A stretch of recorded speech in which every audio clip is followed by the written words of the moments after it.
Anybody out there? This is, I updated my Facebook on my phone and it seems to have, I usually get a countdown when I'm going live and it didn't count down this time. Hello, everybody. Welcome to Transformation Tuesday. Hope you're all having a wonderful Tuesday afternoon. Today I'm doing something a little different. Well, I've done like the 3D look before, so I'm going to be painting butterflies on myself today. And if you take a look in the description, I'm just checking some things. Here we go. So I made a very big description for this video today. If you guys take the time to read it, I appreciate it. But this transformation is in honor of my last treatment out of 12 that I'm going through this entire summer. This week I have my last one, and I'm so excited to be done with it. Sorry, I'm just looking at something. So, for those of you who don't know, I suffer with something called Graves' disease, and I was diagnosed in May this year. There we go. I was diagnosed in May this year, and it's pretty much been my entire summer, and it's been a very rough summer, to say the least. And out of this entire summer, those 12 weeks were spent going through steroid treatments, intravenous, and that has not been a very fun experience either. Anyways, I am done. I'm excited to be finished this week and get like a little bit of my life back. So I thought that I would just, try to spread a bit of the awareness about the disease because many people don't know about it. A lot of people have it and don't even know that they have it. And yeah, I figured it's time to start talking about things like this more.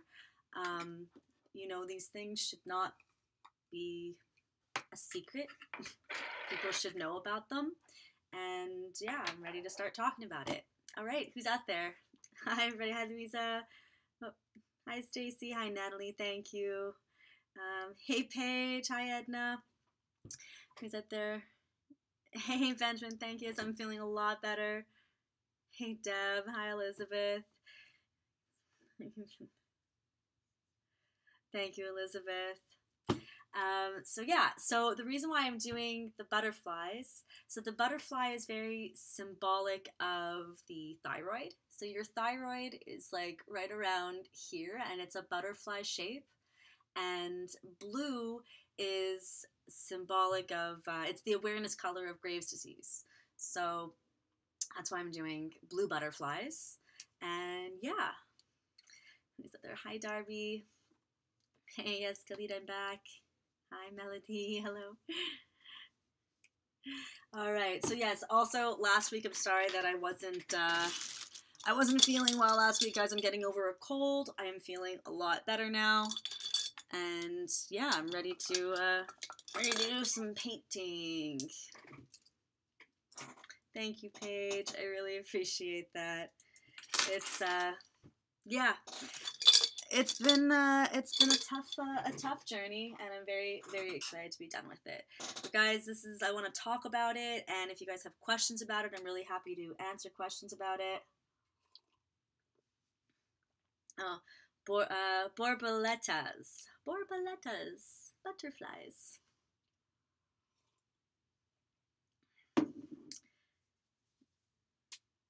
Thank you, Benjamin. So yeah, it is definitely a difficult subject to talk about, but it's definitely time to talk about it. I'm just going through my pictures now of like the butterflies that I'm going to be working from and copying. Thank you. Hey, Jody. Thank you, Roy. Thank you, guys. I appreciate the support about this. Like I said, not a lot of people know about it. So Graves' disease is an autoimmune disease. And autoimmune diseases essentially attack your own body. There are hundreds of kinds of autoimmune diseases. So the one that I have is called Graves' disease. Graves' disease has a variety of symptoms with it, but the biggest leading cause is that it causes hyperthyroidism. So hyperthyroidism, there's hyperthyroid and then there's hypothyroid. And some people can have both, some people have one or the other, and it's difficult. So hyperthyroid and hypothyroid share very similar symptoms. Uh, One main one that I struggle with is anxiety, irritability, a lot of brain fog. I get I have a lot of stomach issues. I get a lot of migraines. It's there's a long list. I get body tremors. Um, I can't even think of. There's so many symptoms. It causes body aches and pains. Like literally, when I was in what's called a thyroid storm, it was so hard for me to even lift my toothbrush to brush my teeth. That's how much pain I was in. Um, so it's really not fun. uh, what else can I tell you guys about it? Um, see, I'm getting brain fog right now thinking about it. For me, anyways, the anxiety has been the worst, and I'm still dealing with it. Oh, okay. So then, on top of all that, with Graves' disease, often comes something called TED, thyroid eye disease. And that's what I have in this eye, which you guys have noticed. And we've talked about it throughout my streams. So it causes bulging of the eye.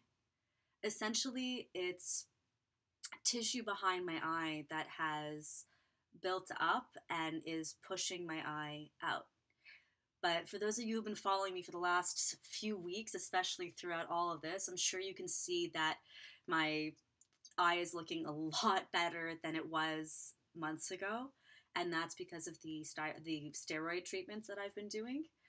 So that's made a significant difference, fortunately. And yeah, so it's been 12 weeks of intravenous steroids. And I'm very, very happy to be done. Steroid treatments aren't fun. I was kind of like, hoping that I was gonna get like a lot of energy from it, maybe sort of turn into the Hulk a little bit, maybe I get all like strong. And that was not the case for me anyways. It was tough. It actually made me exhausted the day that I would take it, as well as the day after. Absolutely exhausted, yet unable to sleep. And so I'm trying to think at the same time while I'm also painting. Here we go. Yeah, and it actually really, really drained my body. And although it did bulk me up, it didn't bulk me up in the way I wanted. It unfortunately had me put on some weight, which, I'm very anxious to lose as soon as I'm done the treatment. So that hasn't been fun, and I haven't been able to exercise because unfortunately the disease causes palpitations. And as soon as I try to do something physically active, I feel like I'm gonna have a heart attack. It's awful. So I'm trying to, just walk more. I started swimming this summer, and that I felt was relaxing and didn't make my heart go like crazy. So, there's ways and there's things that you can do. All right, I know I'm missing a lot of comments here, so I want to read everything. Deb, you're one of my role models. I'm trying not to sound all emotional, but you're just so happy with us, and thank you for being so open about it. Oh, my pleasure, Deb. Thank you. Thanks for the awareness. My pleasure. Okay, what did I miss over here? Glad you're doing good. My husband and I enjoy watching your transformation. Thank you so much, Donna. Storms create rock stars. Thank you, Paige. You do amazing work, and my girls enjoy it. You're very brave putting out yourself. Thank you, Joe. What happens next now that your treatment is done? Angela, I'm going to find out on Thursday when I go see the doctor, so I don't know yet. You're very brave and courageous for talking to us about a touchy subject. Thank you, Natalie. Very brave to talk about it. Talking about things so close and complicated can cause so much more anxiety. I find it hard some days with Ella as she has a condition only 65 people in the world have. Oh my God. Thank you, Jane. So thank you for showing your support and understanding.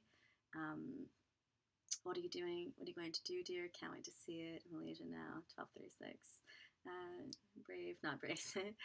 A mom of one of my best friends is growing up, had a thyroid issue, and both of her eyes were very far out of her sockets. I hate when people I know have to go through stuff like this.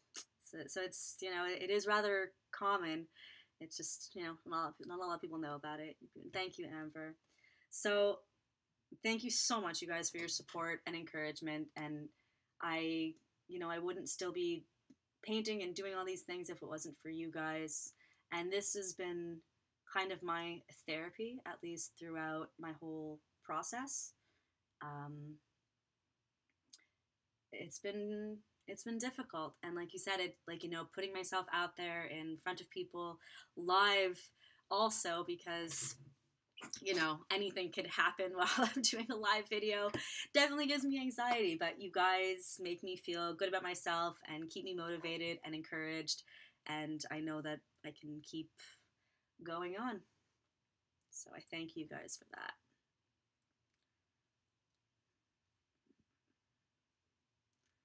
I'm just going through pictures right now to get different angles of different butterflies. Hi, Simone. My first time watching. Oh, hi, Sitsi. Thank you for watching my video.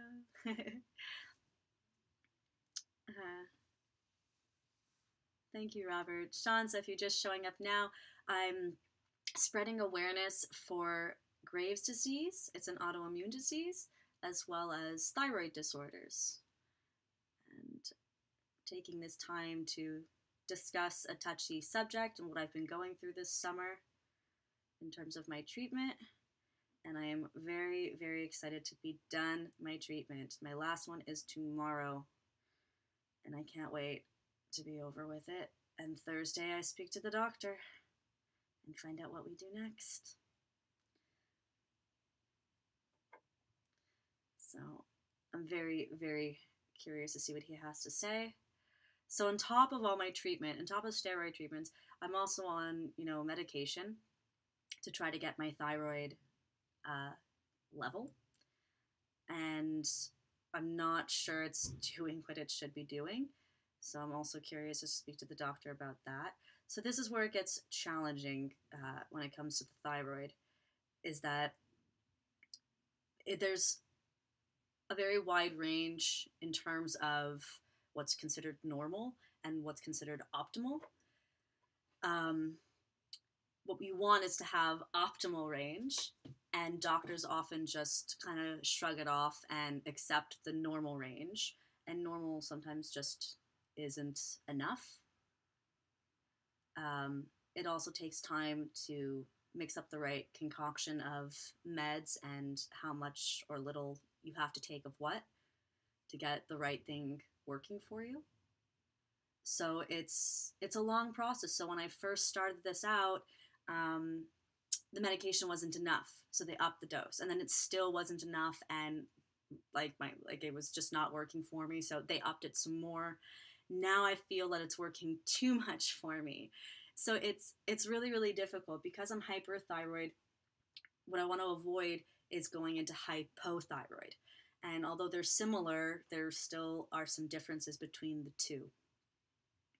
And you just want to have normal thyroid. That would be nice.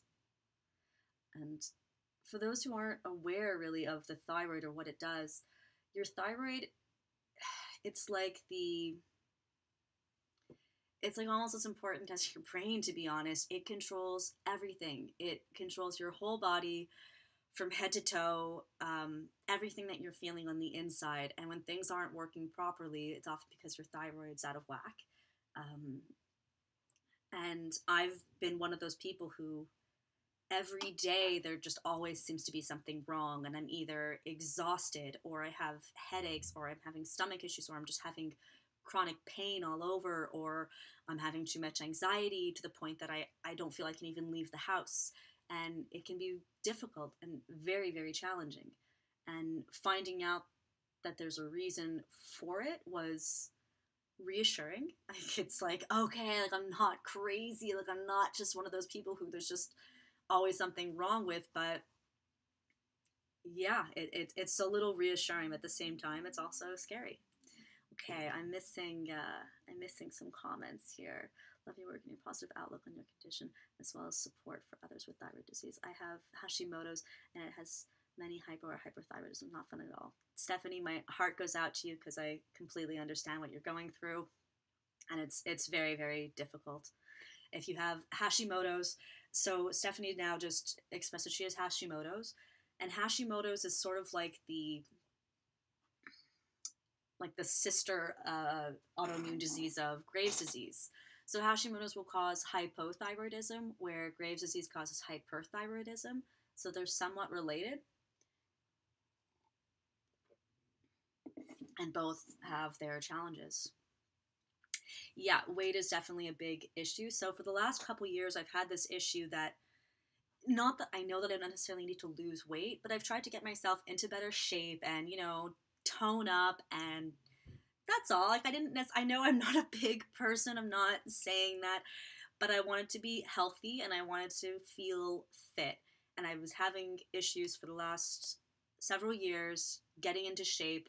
Nothing was working for me. Exercising every day wasn't working for me. Trying to eat well wasn't working for me. My body seemed frozen in time and was no longer changing. Nothing I would do would help. So I actually signed up with a personal trainer and thought, okay, let me go to a trainer and this is going to help.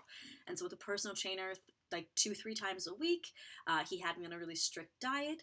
And I did this for about 6 months and I still had no change. I didn't even necessarily, I maybe felt a little bit better, but I was still struggling, and the workouts weren't getting easier. They were getting harder somehow. And I didn't lose a single pound. I maybe had a little bit more definition, but I certainly was not seeing the results that I wanted to see. And that was, another one of the signs that something was definitely wrong and needed to be looked into. So that was important. I'm trying to think if I put the next one.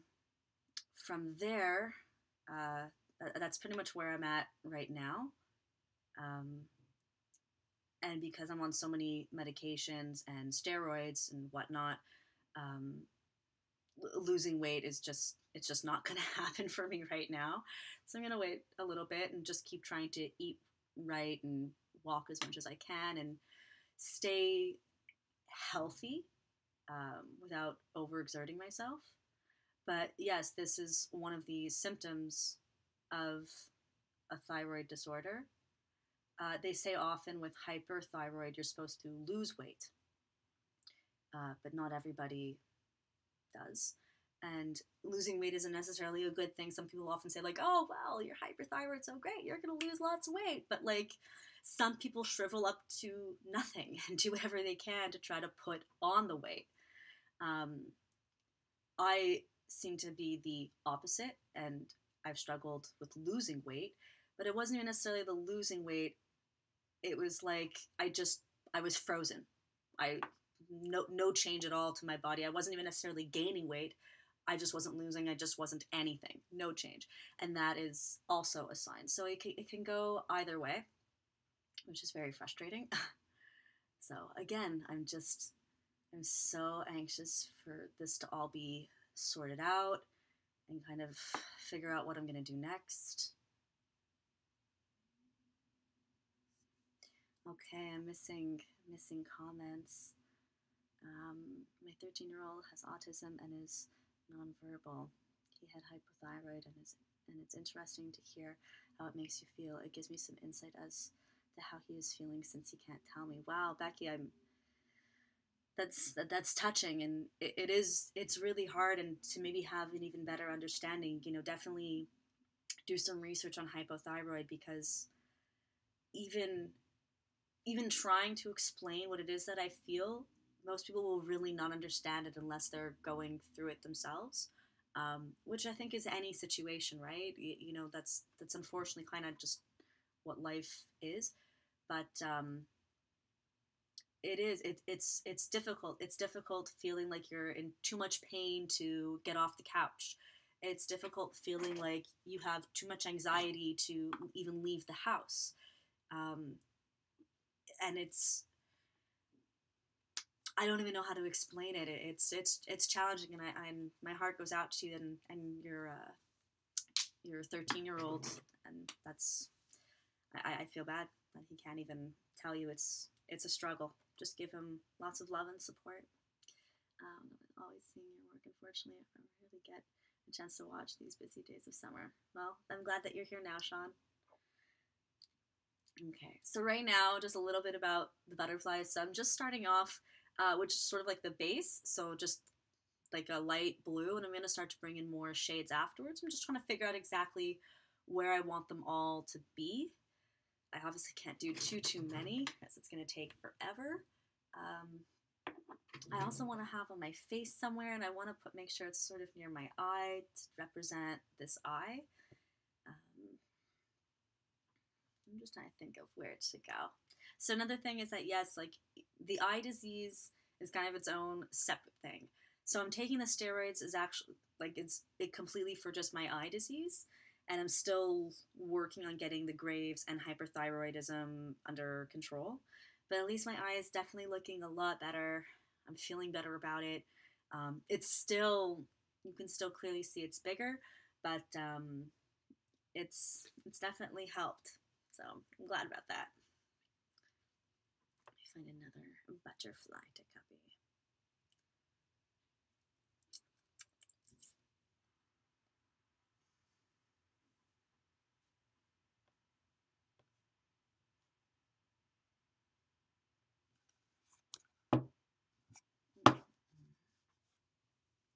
And guys, please, I welcome questions. If anybody has questions about thyroid disorder, if you think you might have a thyroid disorder and you have questions about it, please don't be shy.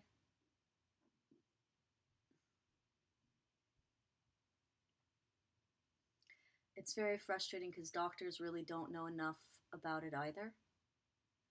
And they kind of write a lot of it off, which isn't right.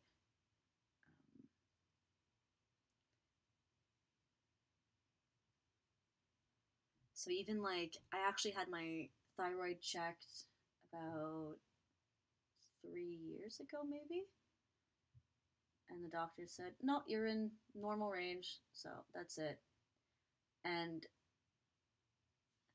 just because you're in normal range doesn't mean that you're in optimal range, and that's what was frustrating. And if we had dug a little deeper 3 years ago, I might have been able to prevent any of this happening, but the doctor didn't take it seriously enough. It's also frustrating because there's several tests that you have to do to check your thyroid, and there are some that doctors say that you have to check before others. So there's like your TSH, there's your T4, T3, there's several others, but they'll check your TSH first, and if that's normal, they won't bother checking the others. And I think that that's what had happened to me 3 years ago, is they said the TSH was normal, but it's possible that the T3 and T4 could have been off, and they don't bother digging deeper unless you have something wrong with your TSH. So again, it's really, really frustrating, and makes you not really be able to trust many doctors, unfortunately. I feel like just none of them really know anything about anything.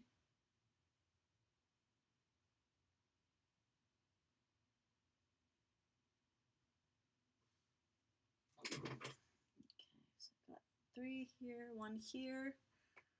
I just saw your comment, Timothy. Thank you. You might be biased, but I rock. Thanks. Okay, I think I'm ready to start adding some other blues. McAfee.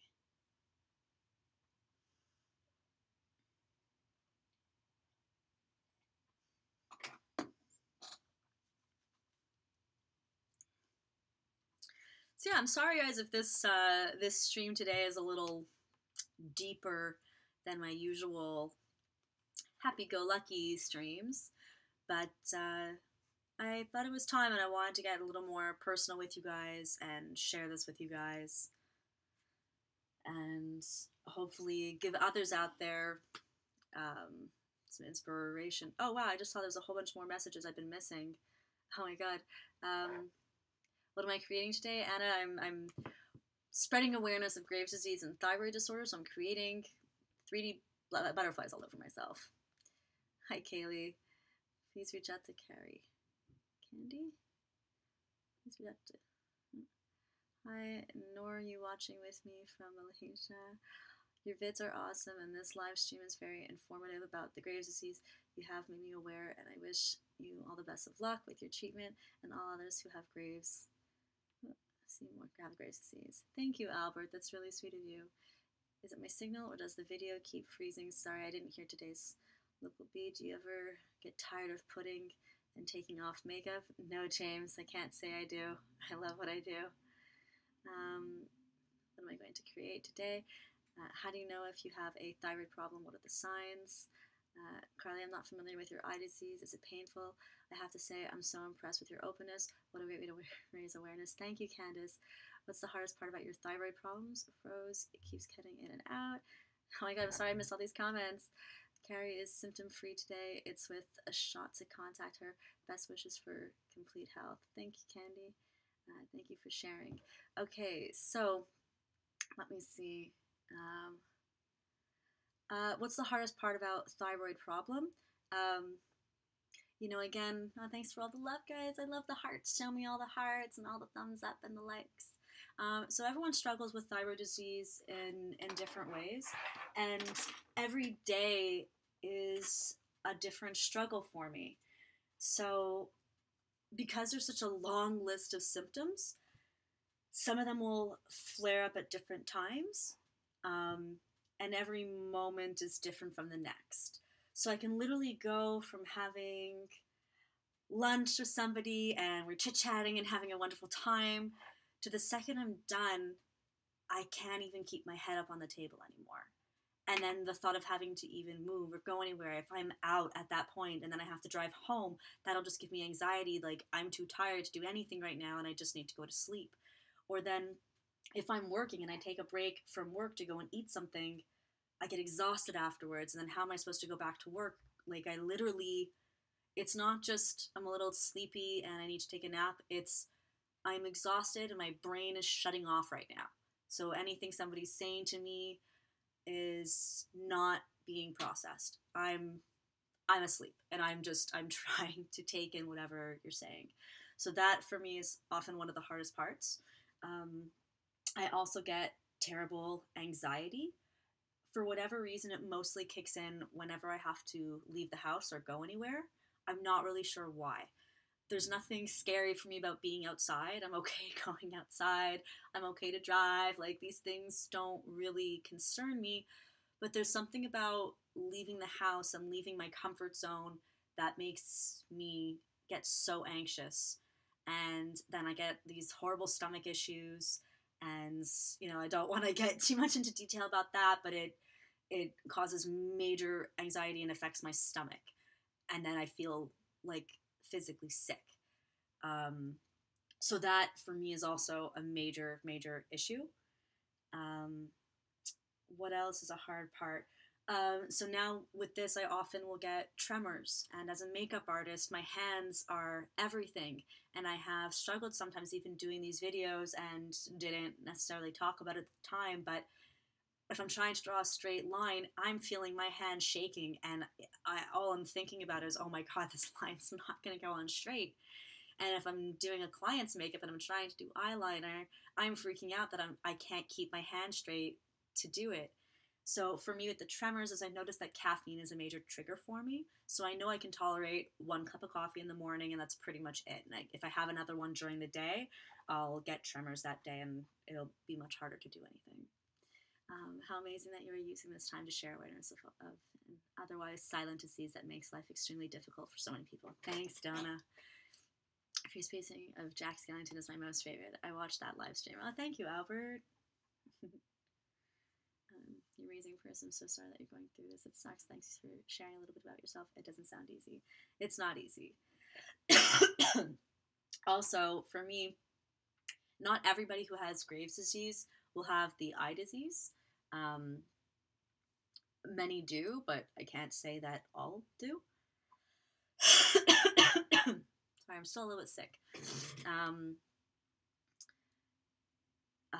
So the eye disease, it causes double vision, it causes light sensitivity, it causes the eye protrusion. Um,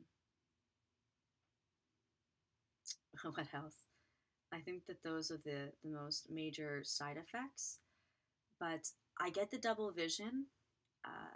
It also, at first, it caused me migraines. I was suffering with migraines for a long time because of it until we figured out what it was. Um, I still get them sometimes, of course. But every morning I wake up and I have double vision. Every single morning.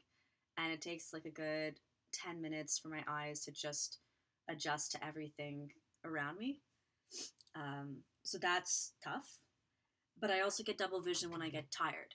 So if I start to get a little bit tired, my eyes will just immediately, it's like they're completely crossed. Meaning if I'm out, I can't drive because I have double vision. So again, like it kind of throws into the anxiety of leaving the house, because what if I get tired and I can't drive afterwards? So that's a challenge in itself. Um, and the light sensitivity, believe it or not, during the day, driving I've managed to deal with because I can wear sunglasses, and sunglasses help. I've pretty much live in my sunglasses now. It's gotten better the last few weeks, but like all summer I had to wear sunglasses indoors because even just lights from inside were really really tough on my eyes. But driving at night, I can't wear sunglasses, and all the lights from the streets would affect me. So again, making it challenging. Like I got to make sure I get home before sundown, making it tough to have any kind of social life. Like how do I do anything? Um, it's really really difficult. And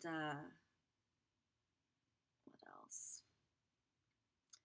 Yeah. Anyways, for the most part, the treatment I've been going through has definitely helped. So I'm grateful for that. But I still deal with this because it's still not 100% better.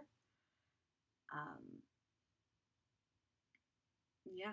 And untreated, I mean, it is possible to have long term side effects. There's, people have gone blind because of this because it affects their eyes so much. I'm glad, I'm fortunate to say that I think I caught it soon enough that that should definitely not happen.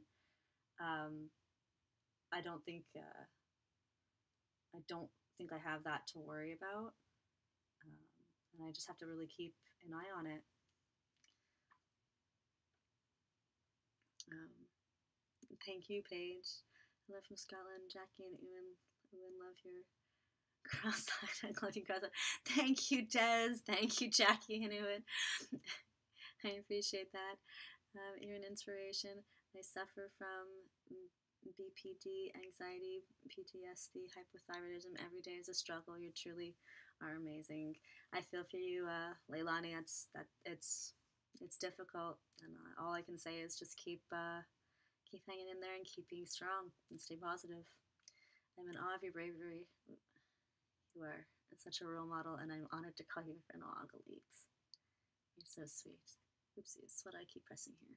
Okay. Oh, you guys are like making me tear up a little bit.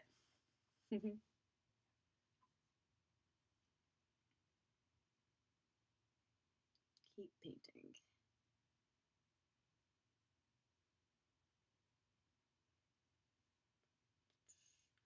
And yeah, so for me, and for anybody who's ever looking for that outlet, you know, there always is an outlet, and everybody's will be different. Find something that you love to do, find something that makes you happy, find something that is enough of a distraction for you. And for me, it's been makeup, or face painting, or body painting, or whatever you want to call it.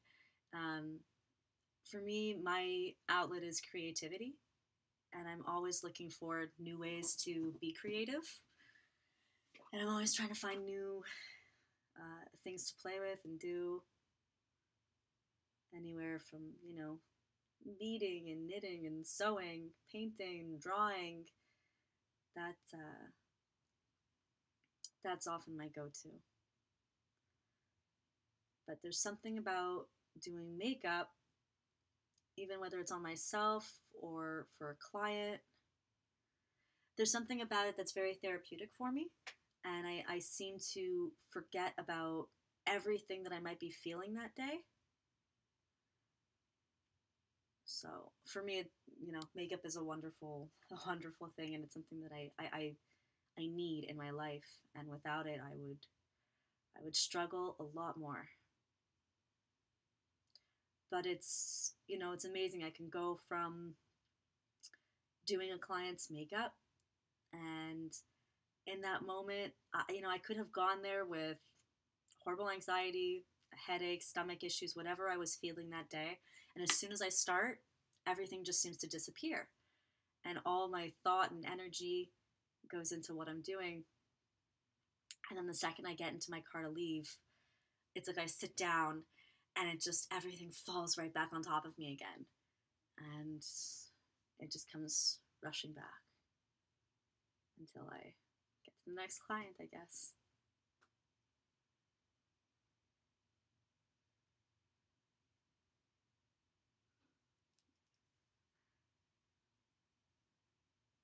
So butterflies are very detailed, and I'm trying to get all sorts of different shades of blue within it, so this is taking some time.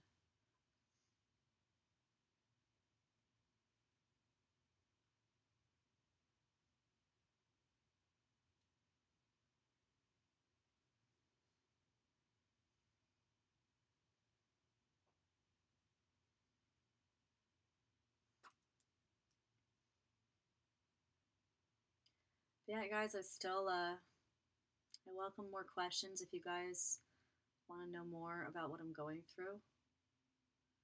I'm very happy to share and talk about it. Finally. Well, thank you for the hearts, guys. I love the hearts. Keep smashing that heart button for me.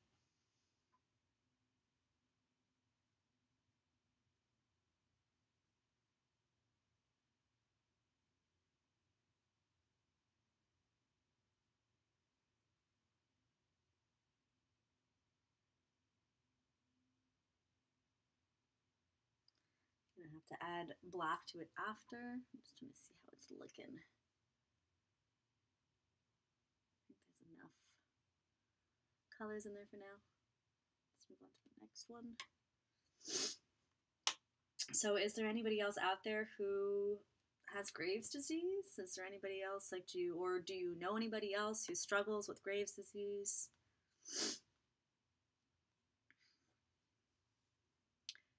Now it's time to talk about it.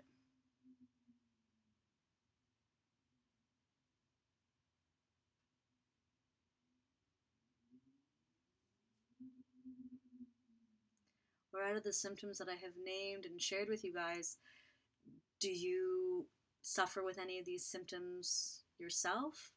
And perhaps maybe it's time you get your own thyroid checked and you don't even know. Because, for me, for many years, I was also a little bit in denial about it and did not want to accept that I could have a thyroid disease, and thought, nah, not me. There's nothing. I'm just one of those people who just always seems to have something wrong with them. And it's really not the case, guys. It shouldn't be that way, and you shouldn't live life with issues, especially any of the issues that I've been living with. Nobody should.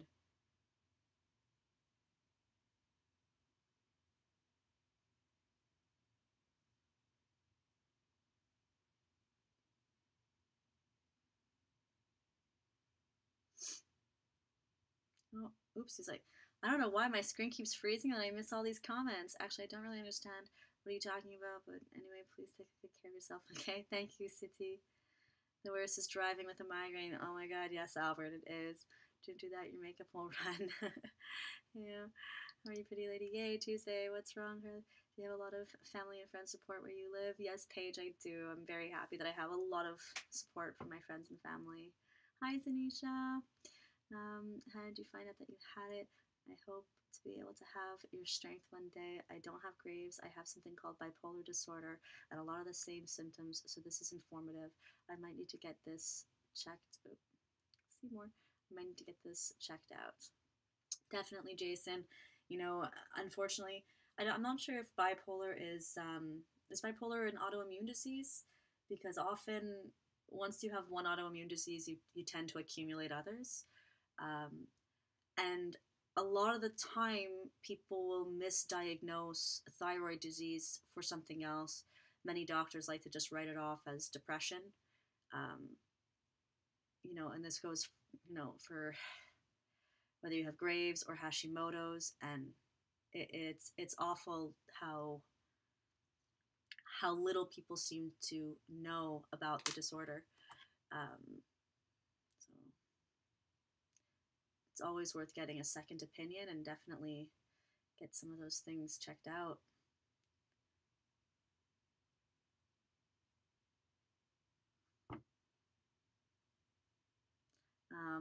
How did I find out that I had it? So Heather, I found out. You have to go through blood tests to find out for sure or not. I struggled with a lot of these symptoms for a few years now. And as I sort of said before, I was kind of in denial about having a thyroid disorder. I didn't really want to accept or admit, or I'm not really sure what I was trying to do. I also really don't like doctors. I don't like going to the hospital. Nobody really likes going for blood tests. And I kept putting it off and making excuses for myself, which I really shouldn't have done. And then finally, sometime this past March was when my eye started swelling, around the beginning of March. Actually, even before that, I was having horrible migraines starting last November. And the migraines lasted about 6 months. Every single day. Every single day I'd have a migraine for about 6 months. It was terrible. And it's not a way to live. And so by March, and I had my eyes checked because a lot of my headache seemed to be feeling like it was mostly around here, like behind my eye. And I went to 2 different ophthalmologists, and they could not tell me anything was wrong. They had no idea. And it took my eye finally swelling in March. And the weird thing was that I didn't even realize it was happening. I actually thought that my other eye was getting smaller, and I didn't realize. And it was actually my family who looked at me and said, "What is wrong with your eye? What's going on with you?" And that's when we started taking pictures, and you can see it much more in pictures than you can in person. But it literally looked like my eye was bulging out of my head. It was awful. And I didn't even see it coming. It just out of nowhere. I woke up one morning and it was just like that. It was awful. And that was finally my kick in the butt. It's time to see somebody about this. And they sent me for CT scans, and they sent me for blood tests, and that's when I tested positive for Graves' antibodies, and that's when we realized I had a thyroid disorder. Let's keep shaking. It's put in the same categories a lot of the time. I'm in the same boat. It took me almost dying to get where hospitals didn't scare me. Yeah, it's tough. Nobody likes going to the hospital, and it's something I'm still trying to kind of get over. And so I encourage anybody who's afraid of going to the hospital, try not to be so afraid, and know that they're all just there to help you. And I think one of the biggest fears is going and finding out that there is something wrong, and that obviously is terrifying for anybody. But wouldn't you rather find out that something was wrong than wait until it was too late? And that's my only regret, was really not pushing this sooner and getting myself checked sooner and enforcing it on doctors that something really was wrong, because I had been complaining to doctors about this for years, and they would all tell me something like, just get more rest, just sleep more, and in the long run, it wasn't helpful.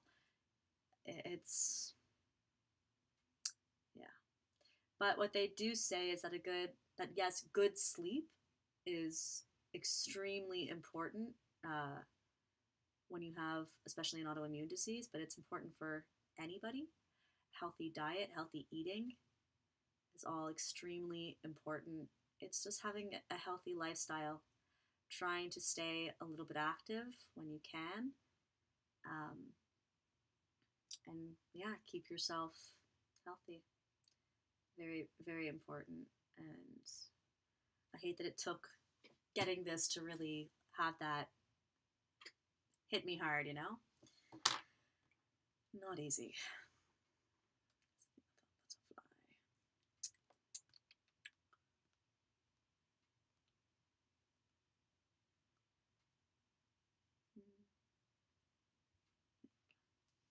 Um, what else can I say about it?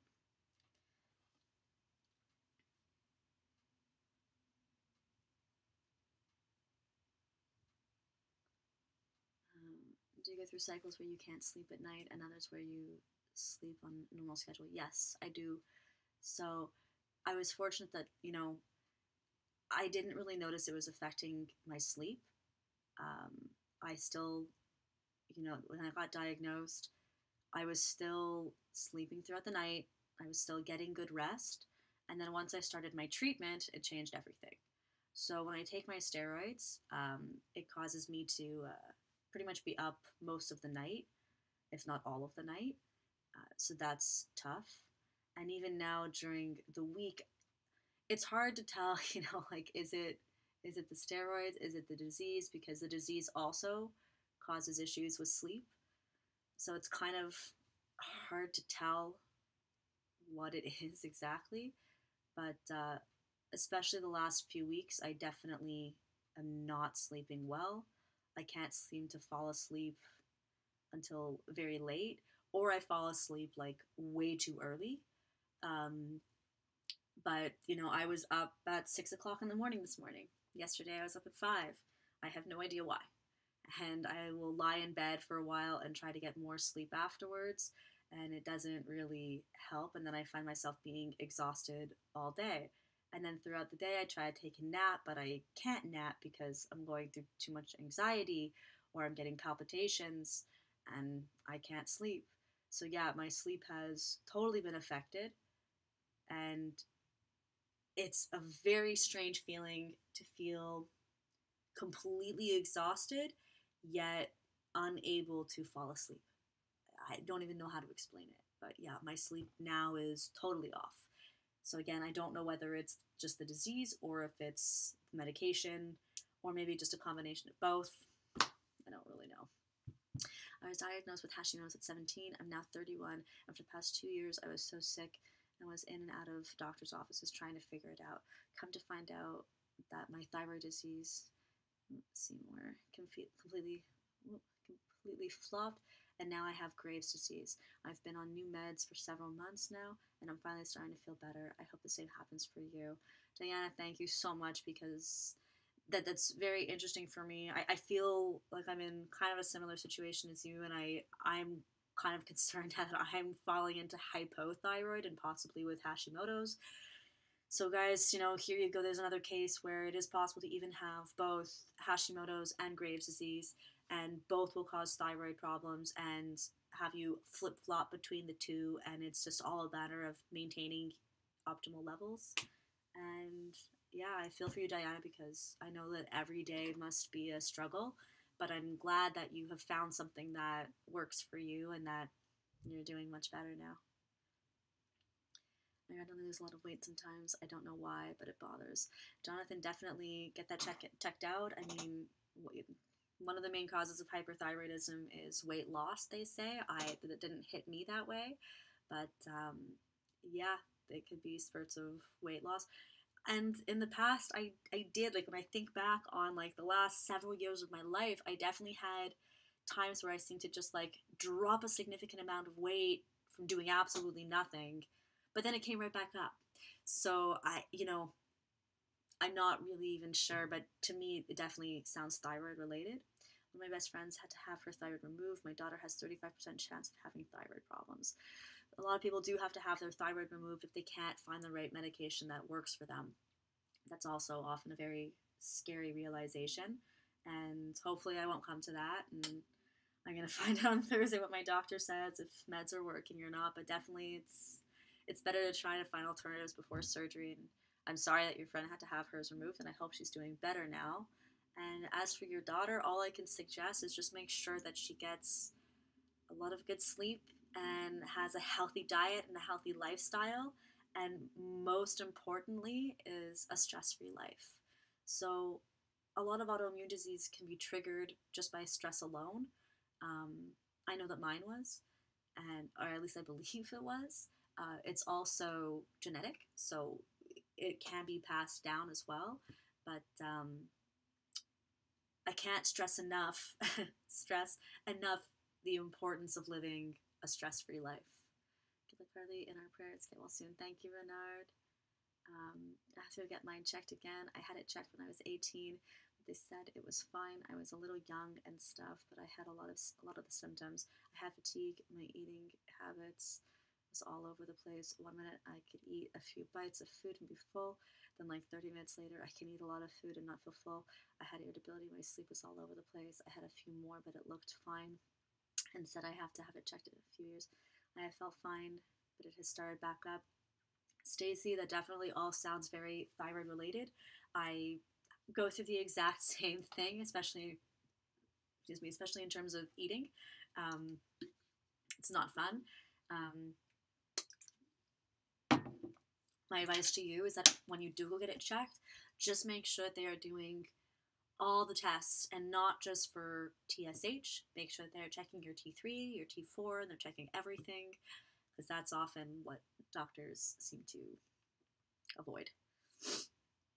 My mother has AFib, which affects the heart, and she has a hard time with sleep. Her meds relax her, so she is super tired. At night, she doesn't sleep much, if at all, since she's napped all evening from being tired from work all day. I hate this for her. So that's also, I feel the same page, and I feel for her. For me, I can have a long day of work, and then as soon as I'm done and I get home, I immediately feel like I have to pass out and sleep. And then if I sleep too long, then I'm not going to sleep that night, and it's such a vicious cycle. That's what happened to me. I was at 180 something, and now I'm at 160. Yeah, so definitely get your levels checked. Also, she lost 63 pounds last year, and the meds they put her on for her heart caused her to gain a lot of that back. She's super bummed about it. Well, better that she's healthy and well taken care of, and the weight can always be dealt with afterwards. I'm gonna deal with it afterwards, and for now, I'm just just keep going on. Can't let it really get to me. I would love to keep watching, but skateboarding is my job, and I have to go to work. I love what I do, and it pays the bills. And it's a plus. Take care, stay strong, and keep on trucking. Peace out. Thank you, Albert. Have an awesome time at work. Enjoy. I'm glad that I'm getting so much support from all of you, and that a lot of you seem to understand or know somebody who's going through it, and it's the support means a lot to me. And that's why I wanted to put this out there, because nobody should feel like they're living in secret, and nobody should feel that they're living a life alone in the dark, essentially. And that's often how I feel sometimes. And I wanted to share my story with you guys, in case there's somebody out there who feels the way I feel. And I just want you to know that you're not alone, and you should never feel like you are alone.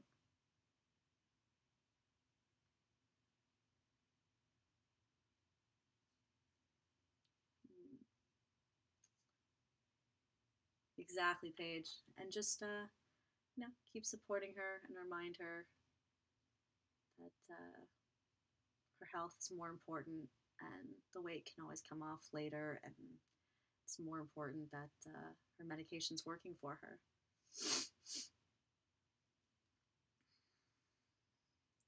don't know why this butterfly is itching me. Hi, Mariposa. Yeah, I fall asleep the second I sit down on the couch after work, and the weight thing. I gained 50 pounds last year with little to no change in diet and exercise. Definitely the opposite of typical Graves' disease symptoms. It's a huge struggle, and people, including doctors, didn't believe that I was just eating poorly. Um, I'm slowly starting to lose it now, and my levels are getting better. That's amazing, Diane. You know, so far I've only put on about like 10, 12 pounds since May. But and I'm very, very anxious to drop it. I'm assuming a lot of it is water weight from the steroids, but I know that the medication I'm on also causes weight gain. So I'm a little congested. Yeah, I feel for you. 50 pounds, that's a lot, but over a year, it's still, I understand the struggle. That's it. Once levels are normal, everything should fall back into place. I'm stuck in a doctor's office waiting. Sounds pretty little fan lane in Macy's toe as well. Hi, Rochelle. How interesting that we're busy talking about medical issues and doctors while you're in a doctor's office. Isn't it ironic? Well, wishing my best to your little ones. I hope everyone's feeling okay there.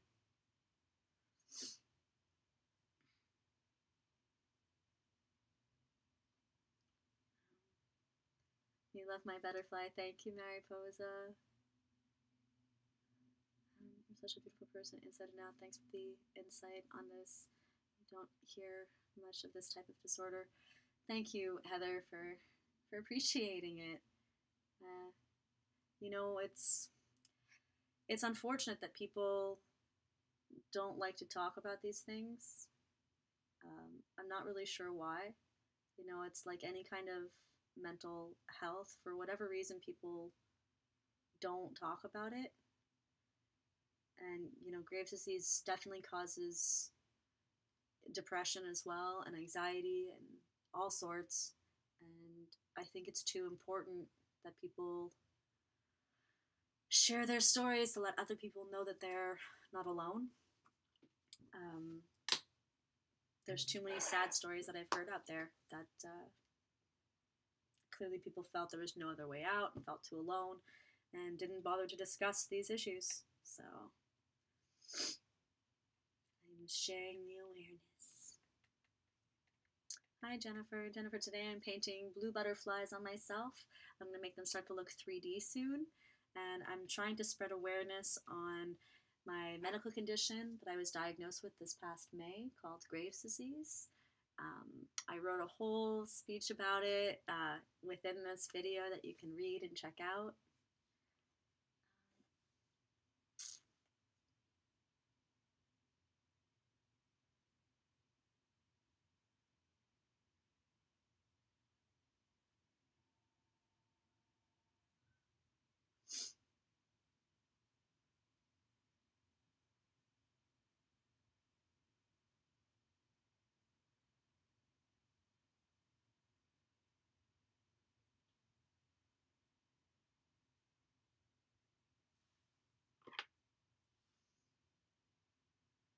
I can't wait to start to make these look more 3D. It's gonna look cool.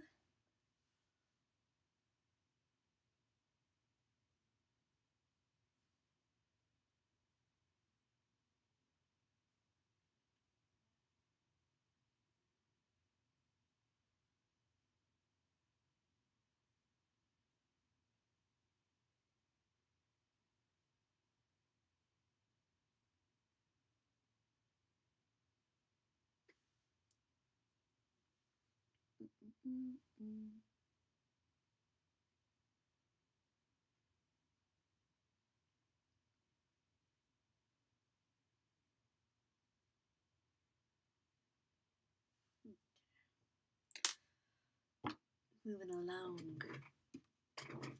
What's doing over here on YouTube? Anybody on YouTube over here? It's a quiet day, guys. Quiet day in the neighborhood. Oh, I like the thumbs up, guys. Keep smashing that like button for me. Show me the hearts. If you haven't done so already, please share the video. I want to try and share as much awareness about this as possible. So the more you share, the more I care. Sharing is caring. Let's spread the word together, guys.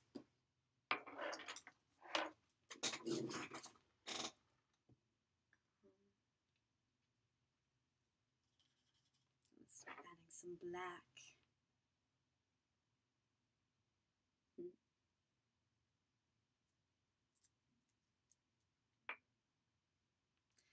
I've never mentioned it, but I found you while searching my daughter's name out of curiosity just to see what came up. Her name's Carly Paige as well. Wow, Candy, that's awesome.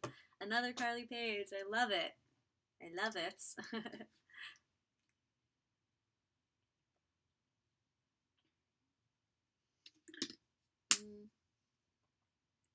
Juliana, adoro tu trabajo. Parabéns pela iniciativa referente a conscientización. Would anybody like to translate what Juliana just said for me, please? I just shared it. I have a cousin who also has a thyroid issue. I'm not sure about the details, but I know it has been a hard few months for her to try and figure out what's wrong. Well, you can always tell your cousin she can reach out to me. She or he can reach out to me if they have questions about it. Thank you for sharing. I still haven't figured out what I'm gonna do with the rest of my face and hair for this. I'm not sure.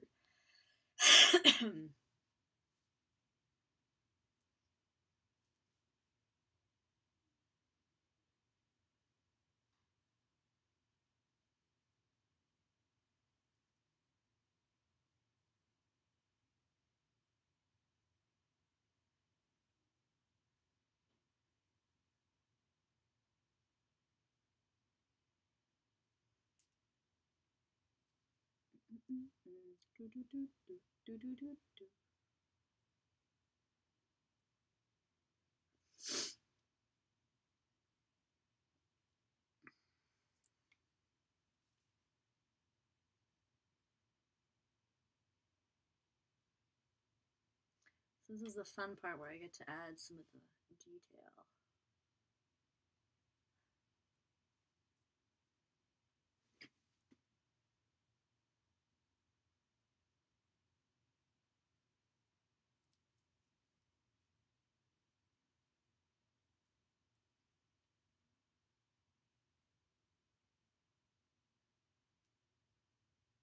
I'm very anxious to add the shadows on this to make it look more 3D. I know you commented on headaches behind the eyes. What was that one of the symptoms of? I've had that happen for the last 2 years. So for me, I had a lot of, I was getting migraines in general, but the headaches that I was really feeling, it was happening right behind my eye. I mean, I was getting them on my temples, but I was feeling it more here. And that's where, this is the eye that was protruding and that was starting to push out.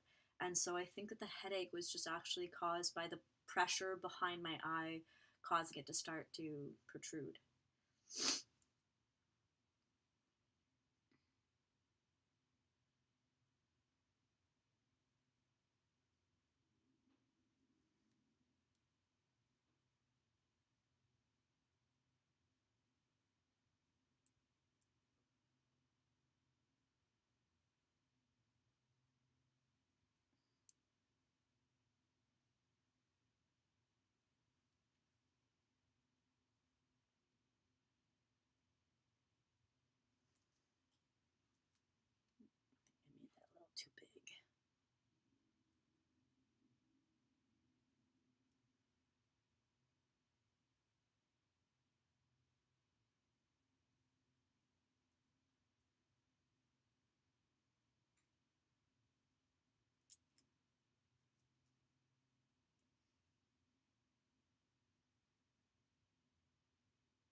Do they drain the pressure, or does the medicine do that? So, for my eye, that's the reason why I'm on the intravenous steroids. And so the steroids are supposed to help with inflammation. So essentially, behind my eye, there's inflammation. It's a buildup of tissue. So the steroids have helped to bring that inflammation down quite a bit, not 100%. And they told me that it wouldn't work 100%, but that we had to at least get the inflammation down a little bit. In many cases, people's eyes will just go back to normal on their own, but it could take a few years to do so. But the doctor still felt that I really should be on the steroids. I guess, my case wasn't like the most severe, but it was at least still like reasonable enough that they wanted to put me on the treatment. After that, what I guess I'm gonna find out on Thursday. I think that it's gotten better enough, and we're gonna have to still probably give it some time to see if it'll still continue to go down on its own. Because even a few months after having the steroid treatment, it will still keep going down. And at that point, we'll discuss whether or not I need to have surgery. So even once the inflammation goes down, at that point there's still scar tissue that is built up behind my eye, and scar tissue is scar tissue. It won't go away on its own without being surgically removed. So that's kind of where I'm at. So yeah, if I need surgery, it would be for that. You can make a draw of that water bottle. What do you think? A draw of that water bottle? What do you mean? What kind of draw? I don't understand. This water bottle? My water bottle? I don't know what you're talking about, Katya.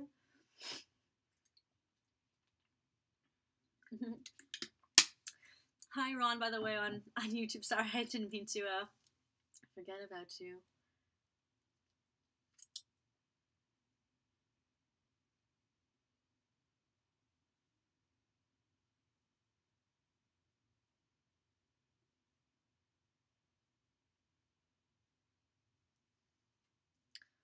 Oh, oopsies, my phone's gonna die. I gotta plug it in. Thought I had it plugged in before. I guess I did not.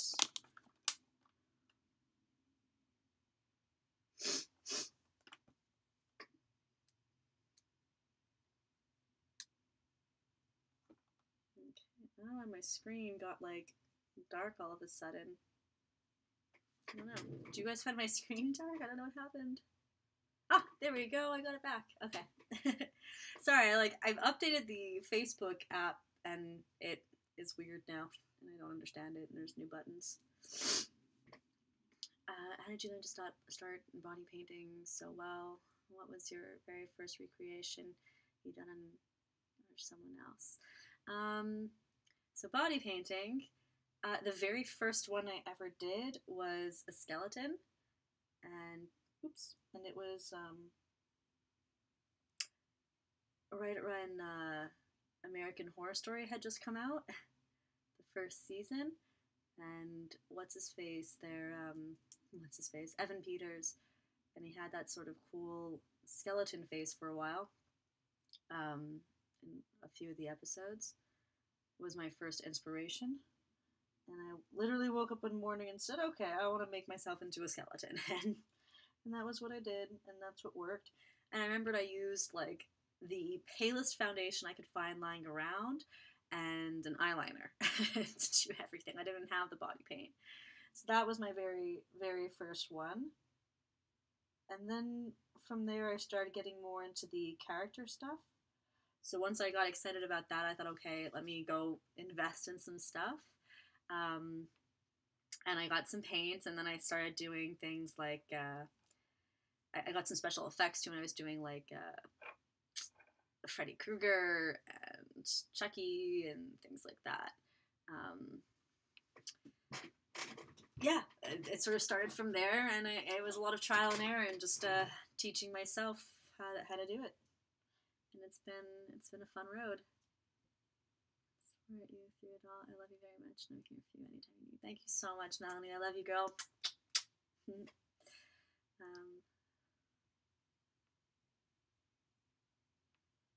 So what was your?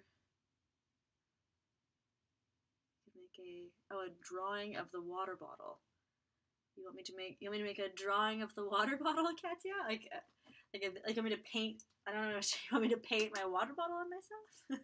I'm not sure. I could do that.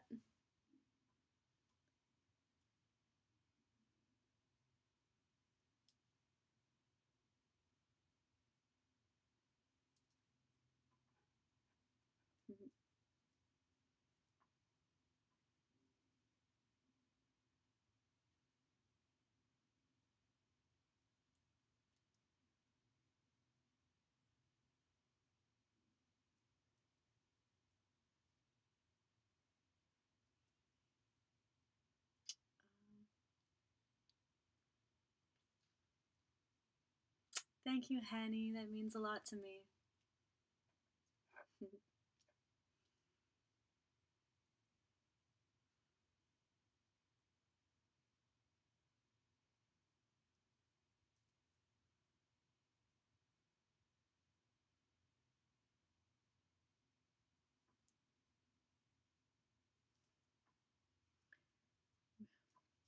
I forgot how tedious butterflies are to do.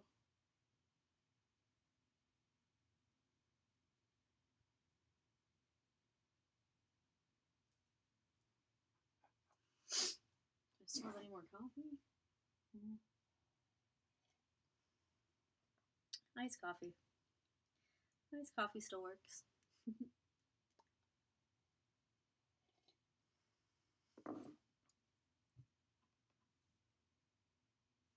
How long have I had this disease? I was diagnosed May this year,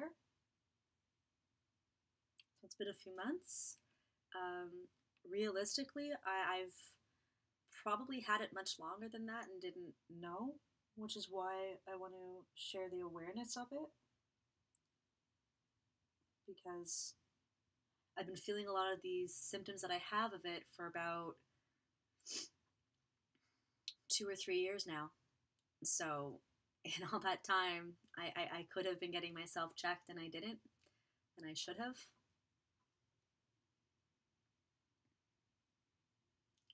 So, it's the importance of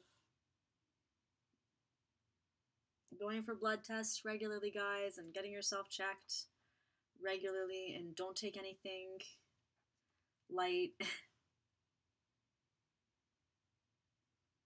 If something doesn't feel right, it probably isn't.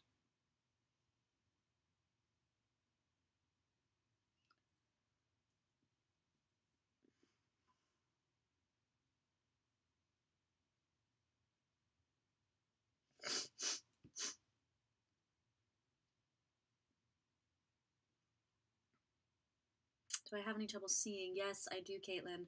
So, because my eye is protruding, it causes double vision, and it causes light sensitivity. So for me, it's worst at night and in the morning.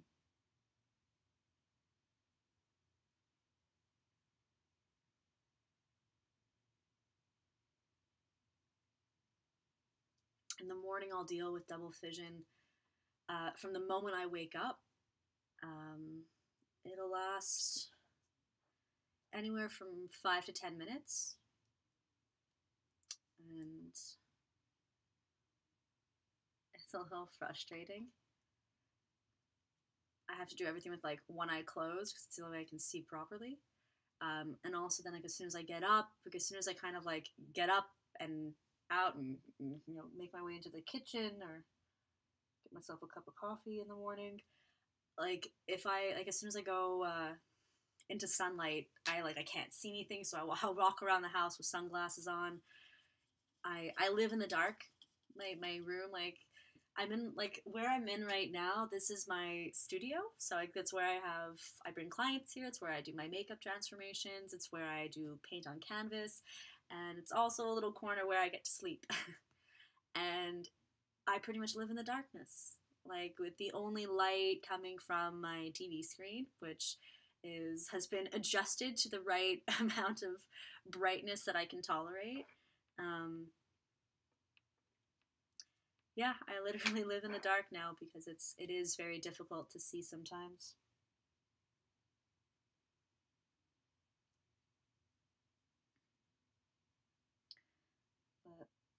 But fortunately, I always kind of liked the dark.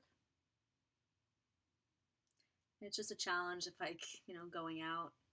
And so I said earlier that going out at night is often a big issue for me because at nighttime all the street lights and stuff are it makes it hard to see and drive.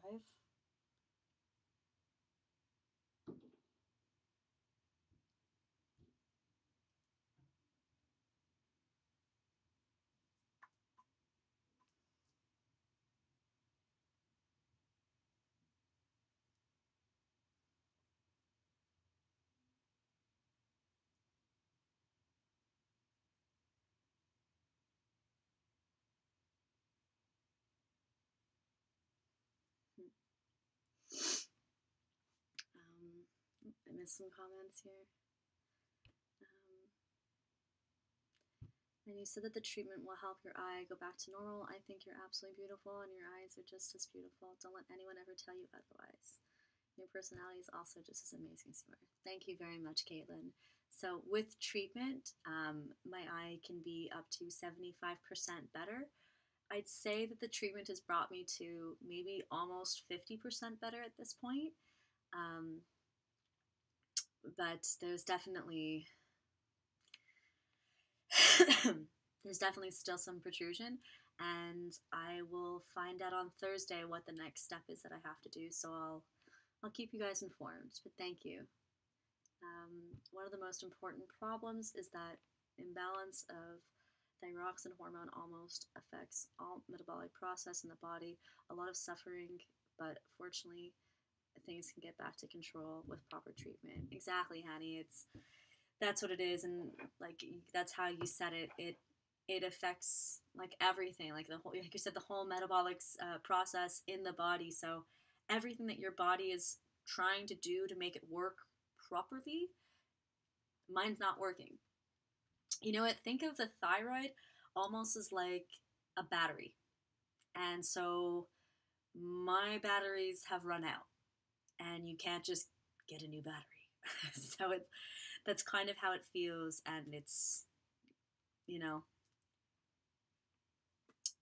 like if your phone's not charged, it's not going to work, right? And it's like I'm not charged. That's kind of how it feels like, to sort of try to explain it a little bit.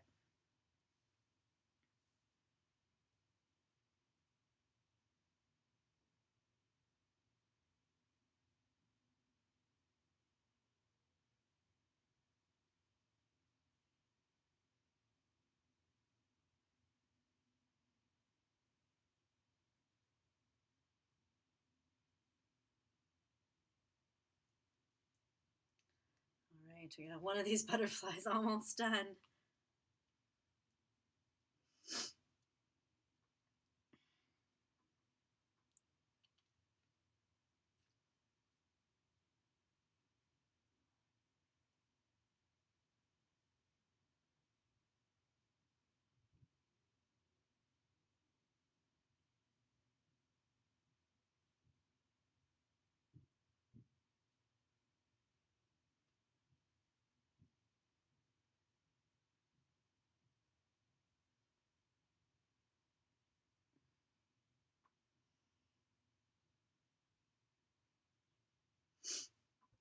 I made the comment earlier about worrying of drawing the straight lines.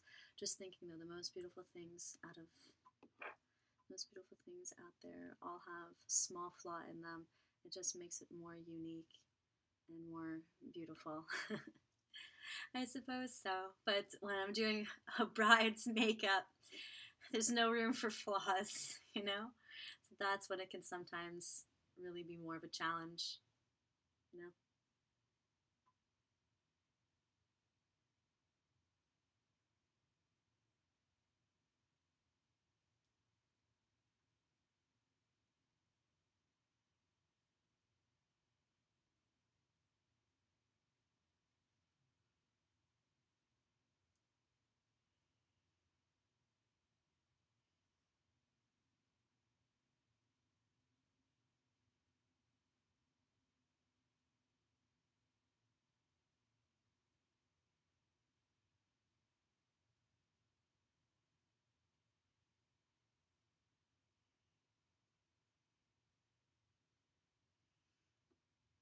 Okay. I think I sort of got this butterfly almost done. I still have to add some highlights to it and make sure I have to also give it its shadow. Ooh, let's give it some legs too.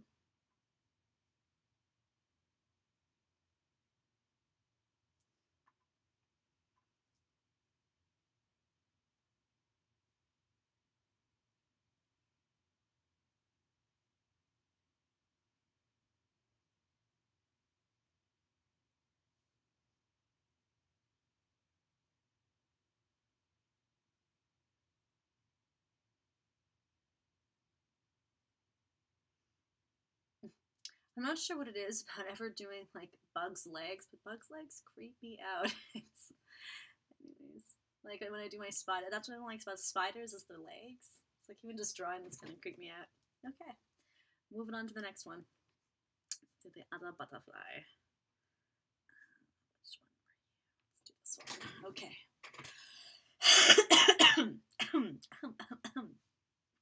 So yeah, unfortunately, this is why last week I had to skip the stream last week. I wasn't feeling well, yes, because of whatever I'm going through, but also I got a cold, a cough, and congestion, whatever, all that fun stuff. But unfortunately, when you're on steroids, it suppresses your immune system, making you much more susceptible to getting sick and making it that much harder to actually get better.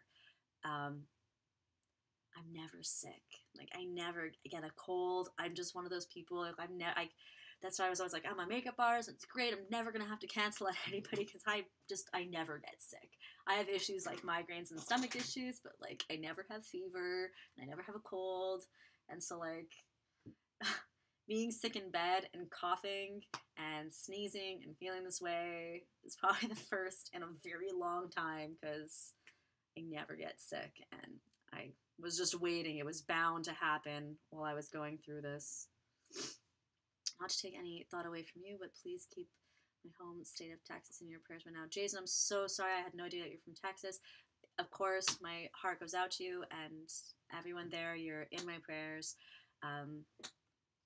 Absolutely. I'm so sorry for everything going on right now, and I hope that you and your family and all your loved ones there are safe, Jason. Don't get disappointed, Carly. I know some people who are diagnosed with thyroid-related diseases, either Graves' disease or others as a goiter, but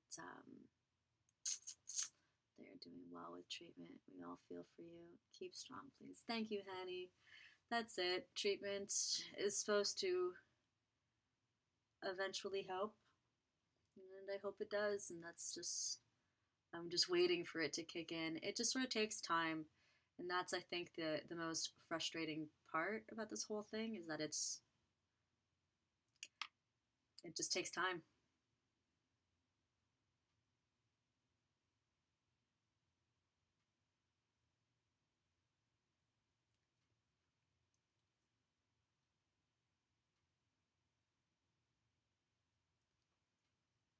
I just realized this butterfly is huge. I think I made it too big. Maybe butterfly is playing for you. I have a lung disease and I know day-to-day process if dealing with an illness. It's hard. I'm sorry to hear that, Diana. That sounds awful. It's no fun, and stay strong. And my heart is with you. Hey, Kaylani.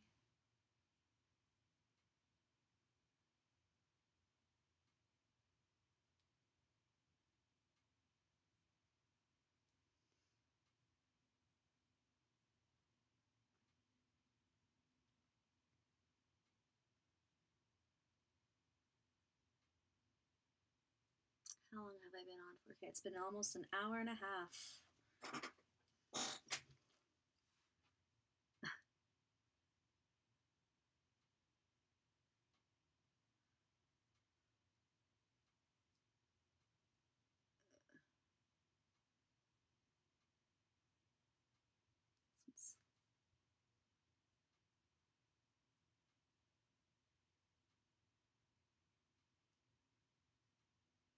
Exactly, Diana. It does. It makes you definitely appreciate the little things more.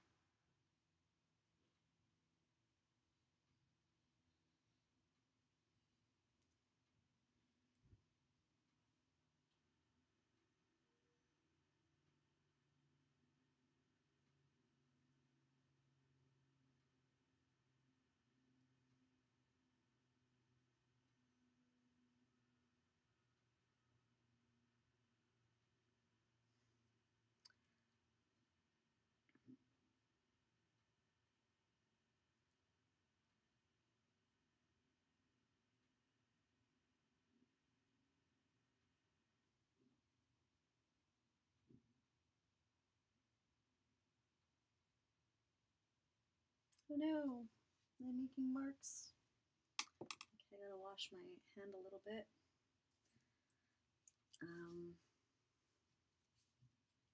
So that's the PayPal account you have. Are there other ways to donate to you doing this? Oh, thank you, Jason. Yeah, guys, I do. I don't think I didn't share the link this time, but yes, there. I have a PayPal account set up if you want to send donations. That's pretty much the only way that I have it set up. And the donations were really just to help me continue to pursue my art and what I'm doing and the things that I love. And this is very therapeutic for me. I can try and find you the link if you want to send to PayPal. It's in my previous post. I know that's for sure. I just don't think I saved it in this one. Let me see. I missed something here. I know a few people that have graves. I'm going to share this video with them. I know they will love you as much as I do. Thank you, Kaylee. Please do share it with them and really share the awareness because a lot of people aren't aware of it. And I feel it's something people should know about. I know what you're going through. I was diagnosed with Graves' disease 4 years ago. It was hard to deal with the emotions, being sick, dropping weight, not being able to be yourself. But the treatments worked, and I became me again. You got this, girl, with such a positive attitude towards it already. You'll get better faster. Thank you for sharing. It's always nice to know when you're not alone in this. Thank you, Stacia. That makes me feel a lot better. Carly, you're so talented and beautiful. I really enjoy your live streams. Your mom and I were very close friends growing up, a block away from each other in CMR Montreal. When I watch you, I see 100% of your gorgeous mother in you. Your mom and you are just so much alike. Beauty and creativity. Sending you hugs and all the very best. Thank you, Nancy, so much. Rachel, tell her about your mom, Thyroid. I was outside yesterday and butterflies were everywhere. I love them. I was thinking about the process they go through to be a butterfly. Everything we go through brings us, see more. Everything we go through brings us to a deeper understanding of our inner self. Absolutely. I guess, it's interesting that, well, I mean, butterfly is a symbol for the thyroid disorder because the thyroid resembles a butterfly.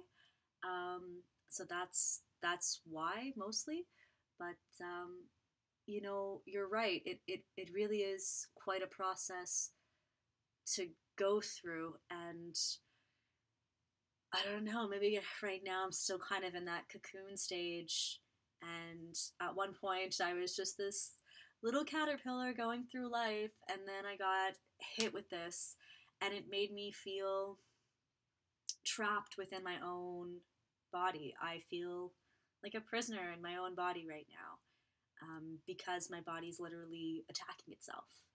Um, so yeah, I still kind of feel like I'm in that cocoon stage, and I know that at some point I'll break free of it and blossom into a beautiful butterfly. I hope, and I'm definitely just trying to stay positive about it. Thank you, Diana.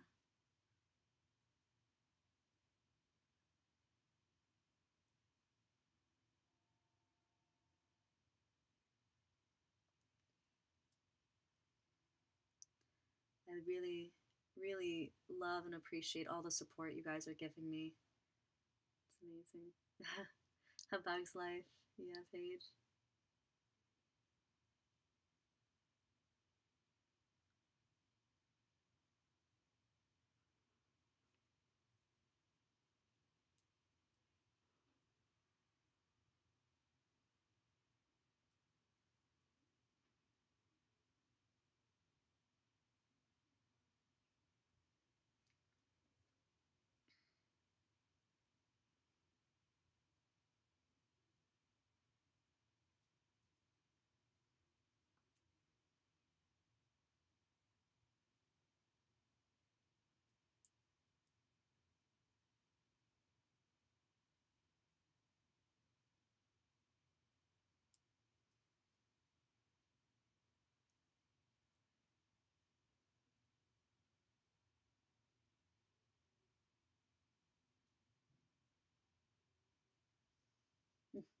This one's really hard to do because I'm completely relying on my mirror because I can't really look at it.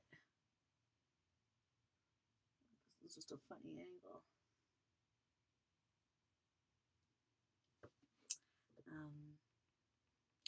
Was it a hard process of finding out what was wrong? Yeah, it was definitely a hard process when my eye first started to swell. The first doctor that I spoke to was definitely leaning more towards the fact that it was thyroid related, but he still felt it necessary to send me for CT scan to see what was going on behind there. And then another concern was that it could be a tumor behind my eye that was forcing it out. So that alone was terrifying for me. Not knowing what to expect. And then when they told me that they'd be putting me on intravenous steroids for 12 weeks, once a week for 12 weeks, and all I was thinking is like, oh my god, this is my entire summer. And as a makeup artist, summertime is my time to work. This is my busy season, and thinking that my entire summer was going to be spent, going to the hospital once a week for treatment, and that I was going to cut into my work time and my social life, and I didn't even know what the side effects were that were going to happen to me, and I was already going through so many side effects and so many symptoms. It was really scary to know what to expect. And then I went in for my first treatment, and I knew that I'd be sitting there for about an hour and a half with the intravenous. So I brought my computer with me, I brought my parents with me, and we tried to watch a movie while we're doing it. And then after that treatment, it was done. They said, okay, great. Next week, you get to do it at home. And that was the thought that was the highlight of my summer, that I could actually do my treatments from home, was changed the whole thing for me. So yes, it was terrifying and scary to know what I'd be going through. But as I mentioned earlier, my anxiety, I have so much anxiety just having to leave the house, and I have even more anxiety knowing I have to go to the hospital or go to speak with doctors. It's a lot for me to handle. So knowing I can do this at home was very reassuring for me. So I go to the nearest CLSC. I don't know if people around the world, if you guys have a CLSC, the nearest place to my house to go for a medical checkup, which is literally down the street from me. I could technically walk there if I wanted to. It'd be about a 10-minute walk. So I go there, they strap me in, and then I go home. And I just have to sit there for an hour and a half, sometimes almost 2 hours, and I let it drip, and I'll play on my computer, I'll watch a movie, do whatever I gotta do in the meantime, and then I take it out myself, or I get one of my parents to help me take it out, and yeah. So that made things a little less scary for me. But I'll never forget that moment in the doctor's office when... Sorry, this is hard. He looked at me and said that my eye will never be the same again. And that was Now I'm getting emotional. I don't want to ruin my little butterfly. So, he looked at me and said, my eye will never be 100% better again. And that was the hardest thing to hear.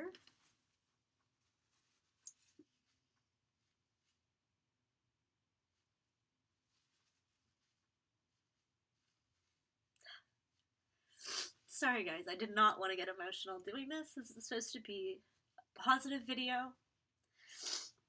Anyways, my eye is definitely getting better, and it's getting there, and it's taking some time.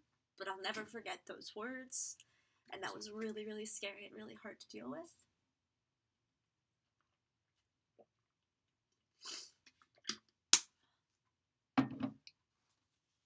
And thank you guys. For me, with my eyes, I always had big eyes growing up. I've always had big eyes. I still have big eyes.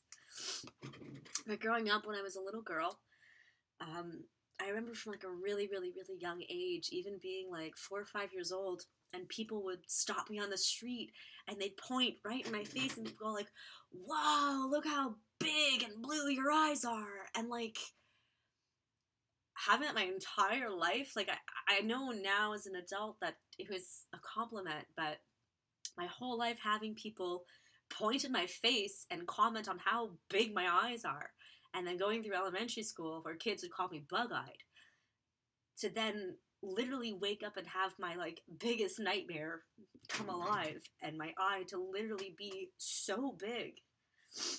It was very, very scary. Nothing but love to you. You're so beautiful, and thanks for sharing. It's my pleasure, Rochelle. Your rocks are stunning and will always overcome adversity. And look how far you've come for my makeup course. Thank you, Mindy.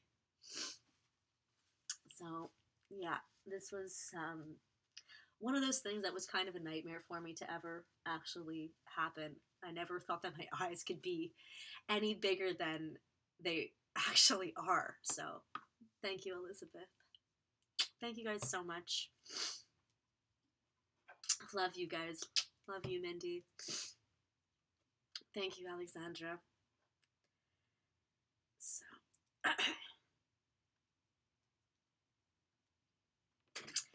So I'm very, very curious to see what my doctor is going to tell me on Thursday about my eye and where we go from here.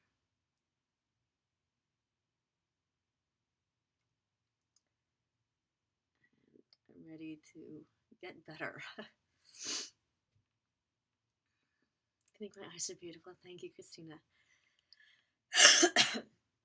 I have severe panic attacks. Home is my safe place. I'm 56. My whole life has changed from being very social to being homebound. I work for an NFL football team. Now it's one day at a time. You have beautiful eyes. Hang in there. You're going to help others with being open and sharing your memories. Thank you so much, Diane. Thank you, guys.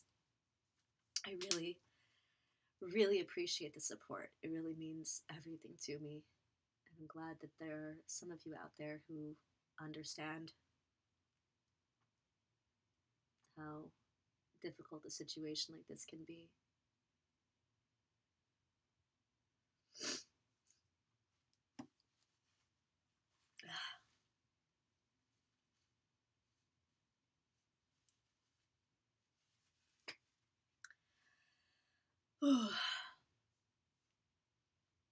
Yeah, it's definitely an emotional time.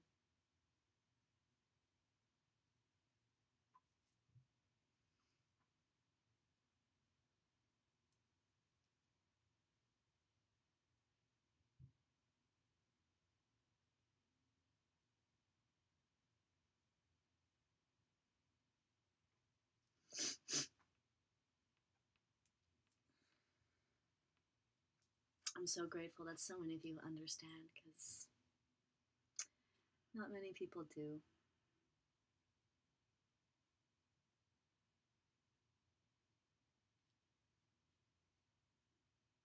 It's tough if, all my friends are going out one night and I just can't. And sometimes I'm not really sure if they understand why I can't or not.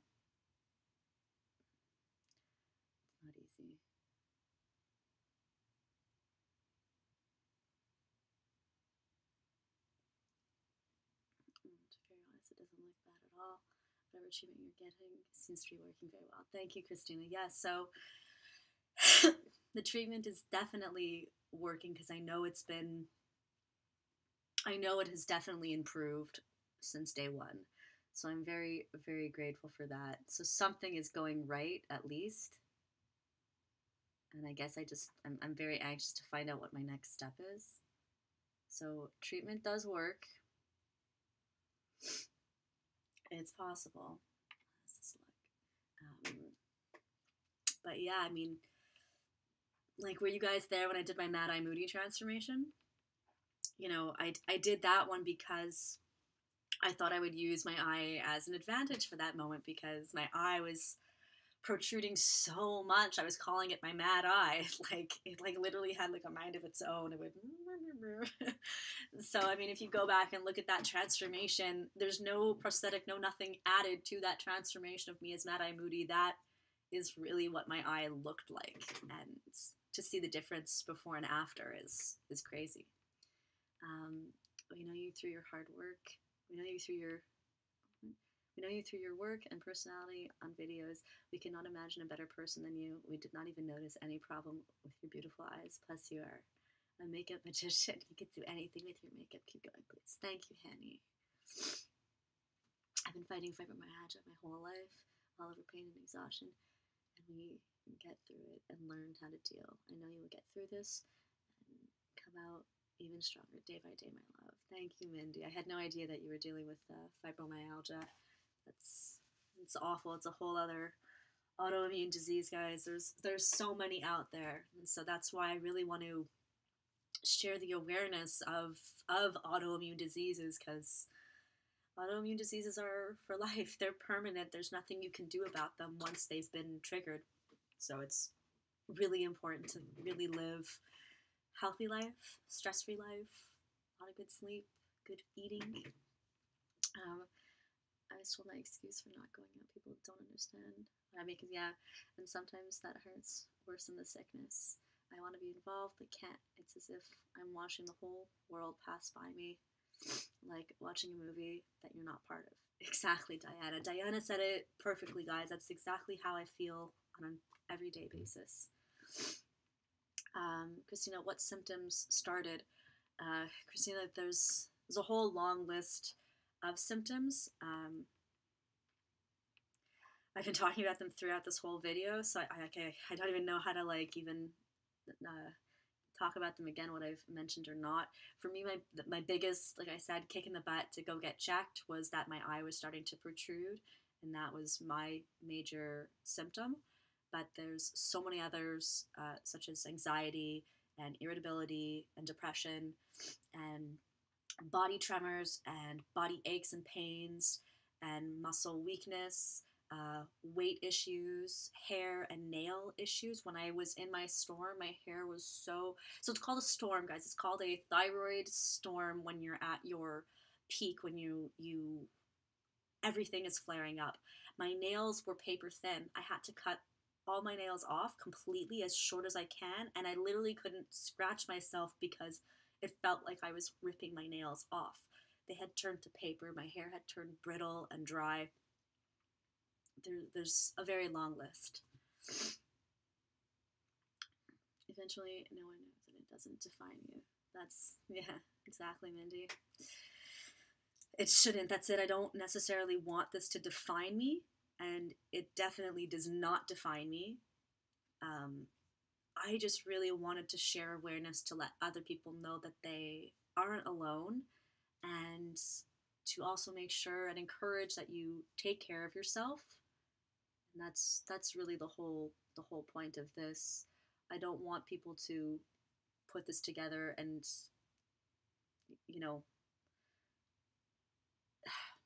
I'm Carly. I'm not Carly with Graves' disease. I'm Carly. And what defines me is the people that surround me and what I exude off, to you guys, and what you see from me. And that's who I am, what you see, what I give off.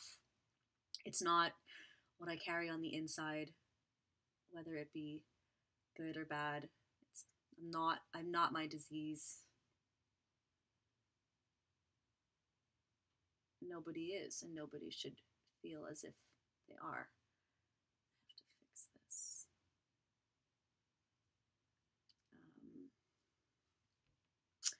Well, what causes this? Christina, autoimmune diseases are often triggered with stress, trauma.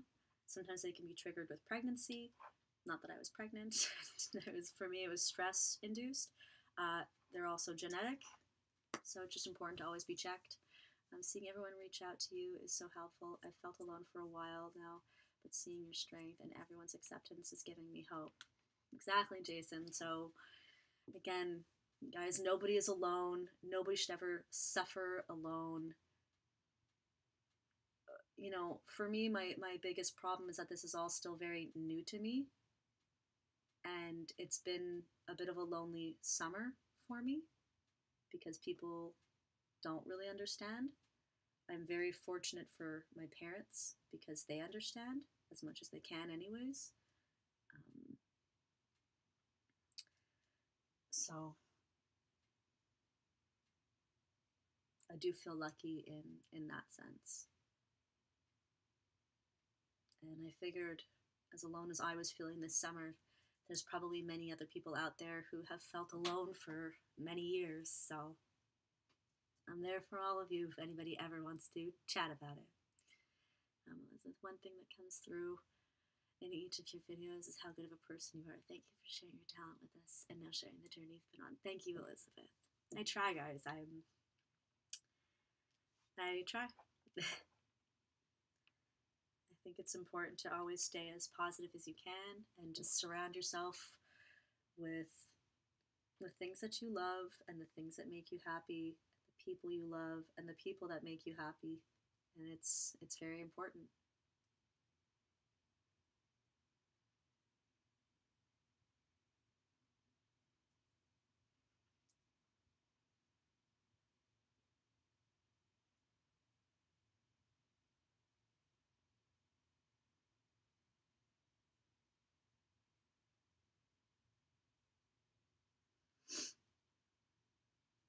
Thank you, Rochelle. We finally finished, but doctor, when with fear of something being wrong with my 5-year-old's heart, come to find out it's an innocent murmur. I'm beyond grateful. Good. I'm glad to hear that, Rochelle. I'm glad he'll be okay. It's so scary.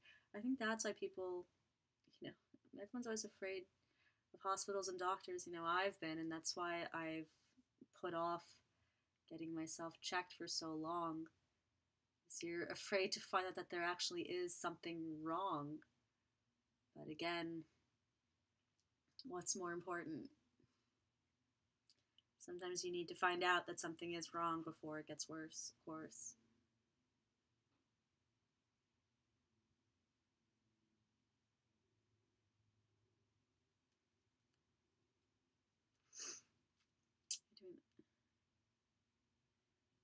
Yeah, Elizabeth, I'm going to make them look 3D soon. You're doing the best thing you can to reach out to others. I don't want sympathy from others. I'm still the same person I was before my illness. I don't look sick, so people think I'm not trying. Please, everybody try to understand this person. They need you to listen. My biggest hurt is how people pull away or don't understand when you don't feel like talking. It's a vicious cycle of emotions which increases anxiety, depression, and feeling alone. Exactly, Diane. You say it perfectly. People often don't understand. You said it perfectly. I can't even repeat it. That's the best way to put it. And that's it. It's not that I don't want sympathy or pity from others, and it's tough going through, and I just want to keep living my life. I want to keep going on every day and doing me and doing the things that I love. And I don't want necessarily sympathy. I just want to share the awareness and the importance of your health and issues and concern, and if something is wrong, to have it checked, and that if something doesn't feel right inside, something probably isn't right, and you're not alone. and it's okay. More importantly, it's okay to feel this way. Just get yourself checked so that you don't have to live this way, you know? Thank you so much for this information. I'm sure everyone is greatly appreciating you sharing this with us. None of us are perfect. We all have issues and flaws and things we cannot control, but it's also wonderful to be able to come together and find the biggest support in the hearts of strangers. Bless your heart. Thank you, Christina. Very, very well said. And I really, really appreciate your kind words. Everybody, you guys have been so amazing and so supportive.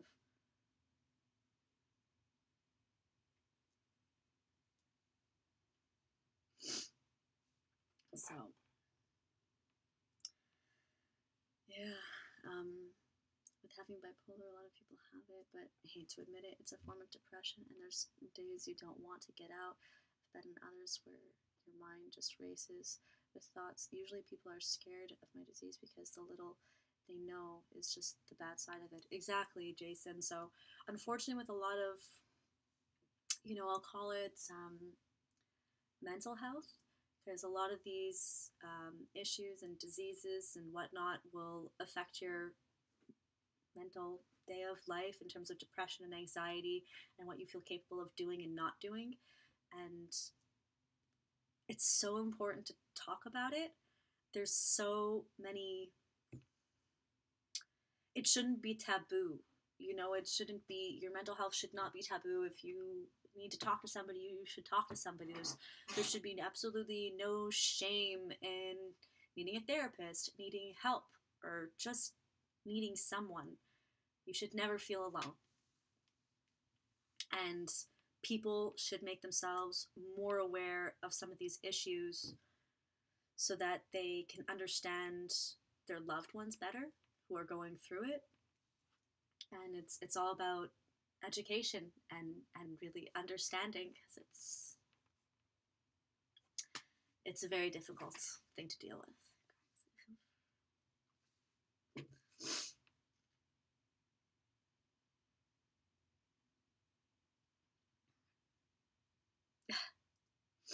Thank you, Diana. Now you're making me cry.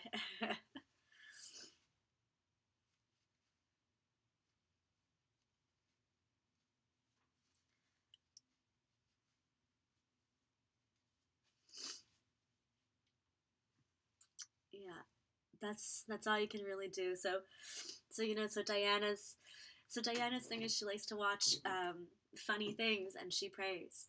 So everybody has to find their outlet, and so I'll do that too sometimes. I'll often go on YouTube and I'll watch funny videos to try and distract me. For me, my go-to therapy movie would be Star Wars. Whenever I'm feeling sad or anything, I watch Star Wars. Um, it's so important to find your escape. So for me, most importantly, my escape is makeup. And when I found it, it was a life changer for me. When I found body painting, face painting, and all of this, the force is with you. Thank you, Mindy. I have my Star Wars cup. Thank you.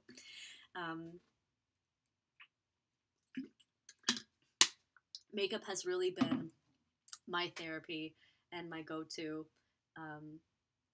whenever I've had any issues, even before I was diagnosed. If I was sad or depressed or dealing with anything, one day, makeup was definitely my savior. Yay, makeup, exactly. I'm sure, Mindy, you must understand if you're dealing with fibromyalgia, that's, I can't even imagine, because, fibromyalgia is horrible pain all over your body, if I'm not mistaken. And, I get that too with Graves' disease, probably not as consistent as you must have it. But just standing on your feet for too long and keeping your arm up and doing makeup on somebody for too long can often put more strain on your body. But when you love something so much, it takes away all that pain, and you stop thinking about it during that time. And that's how I feel about doing all of this. That's how I feel whenever I'm doing my clients. It's extremely important to me. It's not something I can ever give up. And many other crazy symptoms, I'm sure. You'll have to go to Disney in a few years. They're building a park that's half Star Wars. You can. Oh my God, Jason, I can't wait. I'm dying to go to Disney just so I can go to see Star Wars. I wish. That's the dream.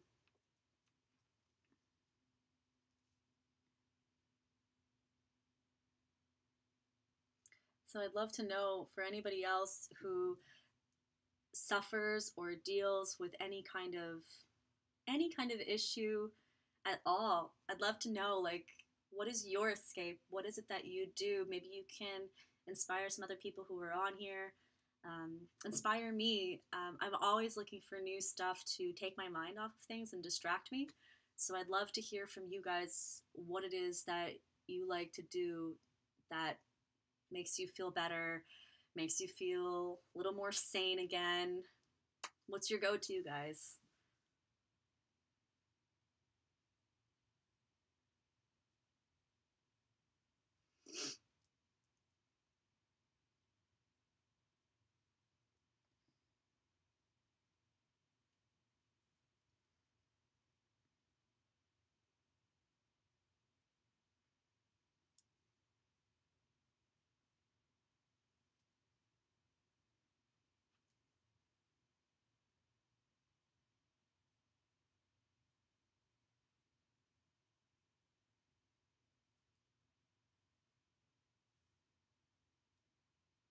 Theater and shopping. I love it.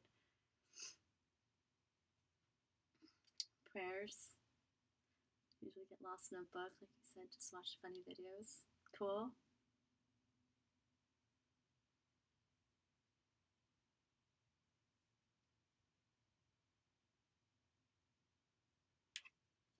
Go on walks, I scream, I play with my dogs, I draw, and most importantly, I sing. That's amazing, Christina. I love that.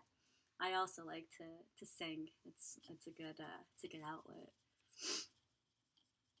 Resting after a stressful day, yeah, and prayers for sure.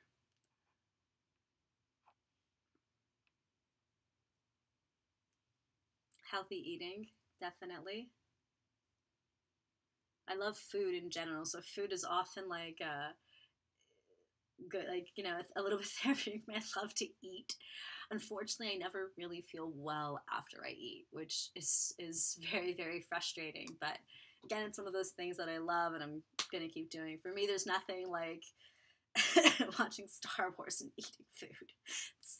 That's my safety zone.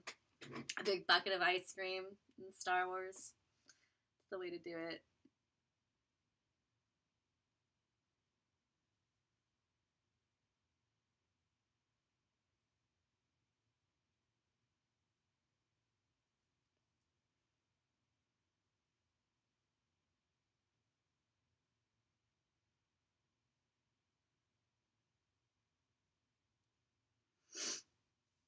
I listen to meditation at night with headphones. It helps me rest nighttime.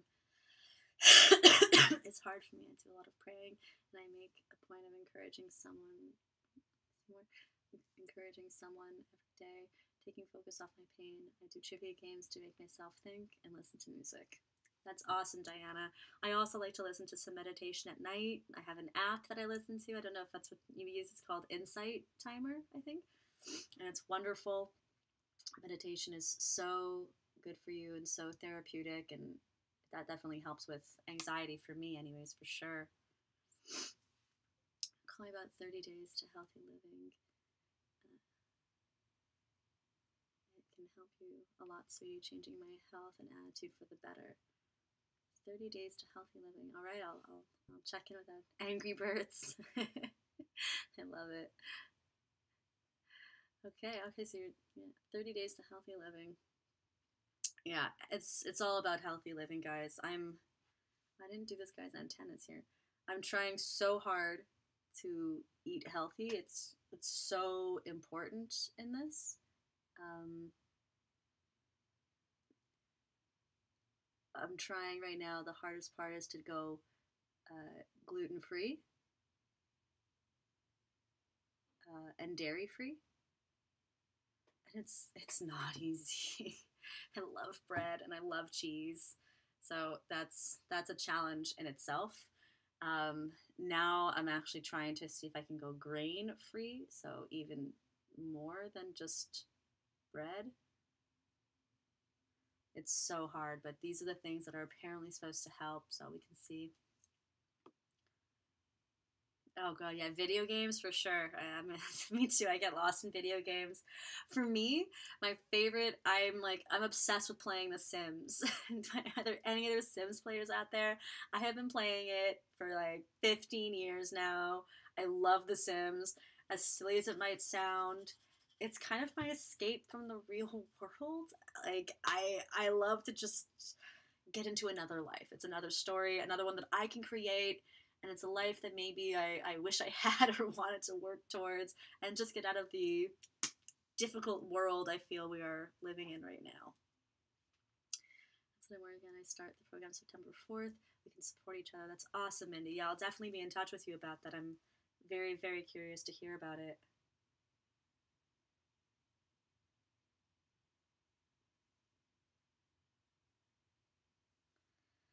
Yeah, maybe these butterflies are too big.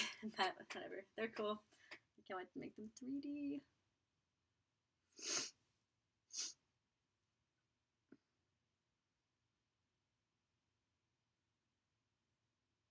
I'm soon going to need a bathroom break, guys.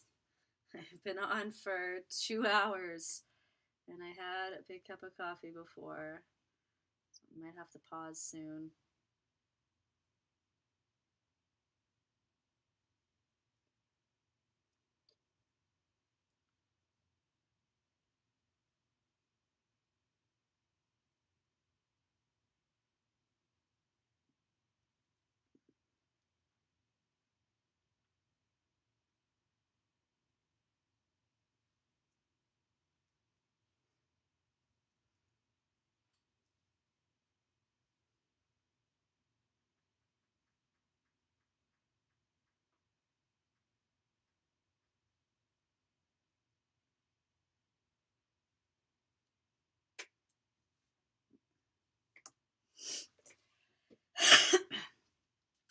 Bye, Mindy. Thank you so much.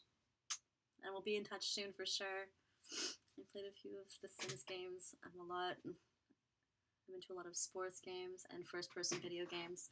Yeah, so I like the first person. I like these story video games. I'm very into like The Walking Dead and those kinds of games, the Telltale games.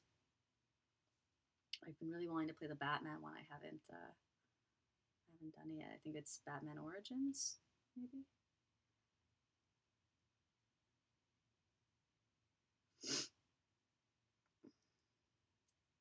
Thank you, Rob.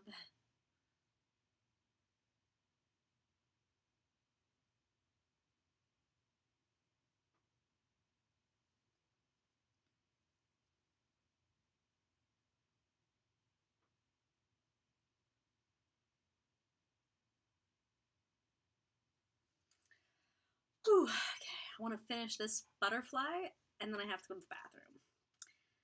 I'll take a quick little visit to the little girl's room.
Okay, before I get to the one on my face, I'm gonna go use the washroom, guys. I hope that you'll bear with me and not go anywhere just yet. I promise I'll be back in just a couple minutes. Hang tight. Really, not even a couple minutes, like 30 seconds. This is intent to make a big house with everything you want. I could see how that would be distracting from a day. Yeah, exactly, Paige. It's my go-to. It's my escape at the end of a long day. Okay, guys, quick bathroom visit, and I'm coming right back. Don't go anywhere.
Okay, I'm back. I am back. Okay. Hello. You guys are still here? Good. Okay.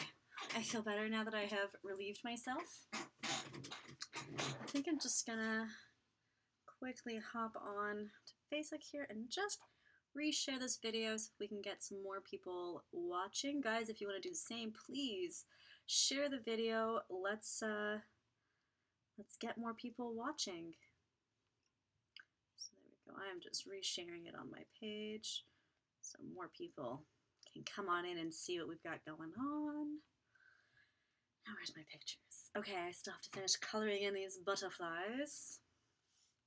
Oh yeah, I only do the one on my face, and then I'm going to add all the little dots, the white dots, and then I get to add the shadows. It's going to be fun. Your gift of art will be your pathway to expressing your pain and sickness, and you will help others in the process. God gave you this gift, and He has a plan. See your beautiful,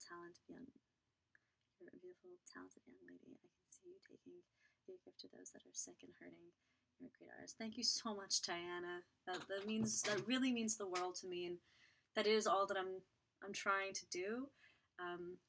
You know, my makeup is often an expression of myself and how I'm feeling that day. And you know, people often ask me how it is that I decide on what kind of transformation I'm gonna do, and a lot of it is really how I'm feeling that day. Even, you know, when I'm transforming into a zombie or some of the monster things, it's because something in me is making me feel that way that day. Maybe I'm feeling that darkness inside me that day, and that's what I'm going to paint. So 100% my art is definitely important to me, and I definitely use it to express myself and share it with others. Hi, Gunnar. Okay, let's do this now. You mentioned last time you were on your paintings. How much do they normally cost? last time you were? Oh, okay. So to be completely honest, I've never sold one of my paintings before. I guess I've just been shy to share them with anybody online. I haven't posted them. It's one of those things I have to break out of my shell with, and I really have to post them for you guys soon. I have not sold them, so I can't even tell you how much they would go for, but we'll see. What I'm actually trying to do now soon is I'm working with a photographer who's hopefully going to start taking more professional pictures of me after my transformations, and we will have prints available to sell if anybody's ever interested in prints of my transformations that I do.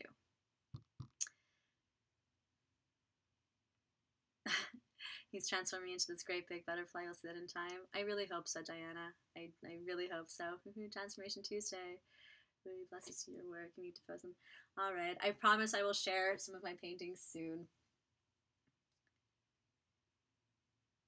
I promise.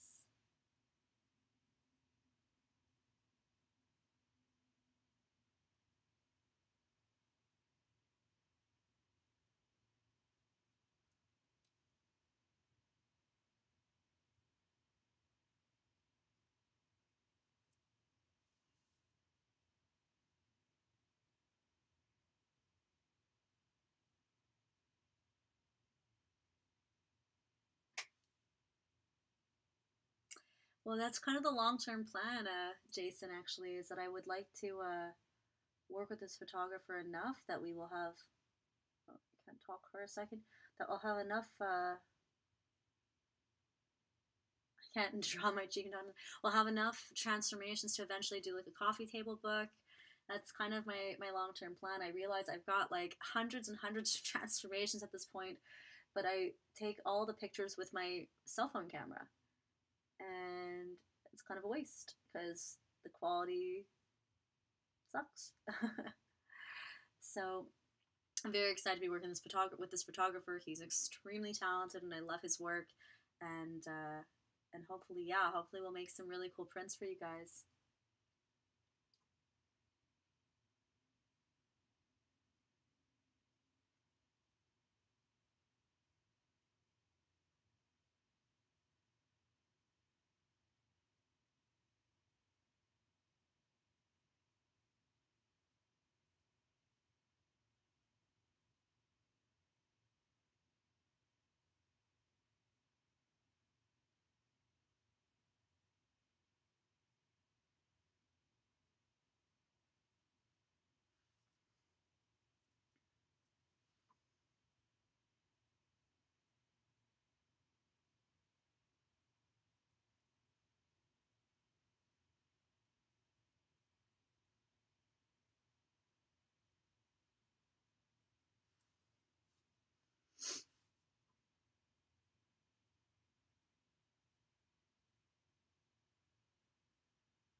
Transformations were always amazing. Off topic. Donna, did you watch the season finale of Game of Thrones? I know we've talked about your love of the show on here before. Oh, we have to wait a whole year to find out what happens. I know, guys. Yes, I did. I watched the finale of Game of Thrones. My mom and I, we watched it together. We sat there in awe. I'm not going to give away anything in case some of you haven't watched it, but oh my god, it was a great episode. It was one of those where literally it was everything I wanted and more. Everything I was hoping to see in the episode was what I got to see. So yeah, it was really a great episode. But not only that, Gracie, they're apparently rumoring? It's apparently rumored that the next season won't be out until 2019. So we're looking at over a year until the next episode.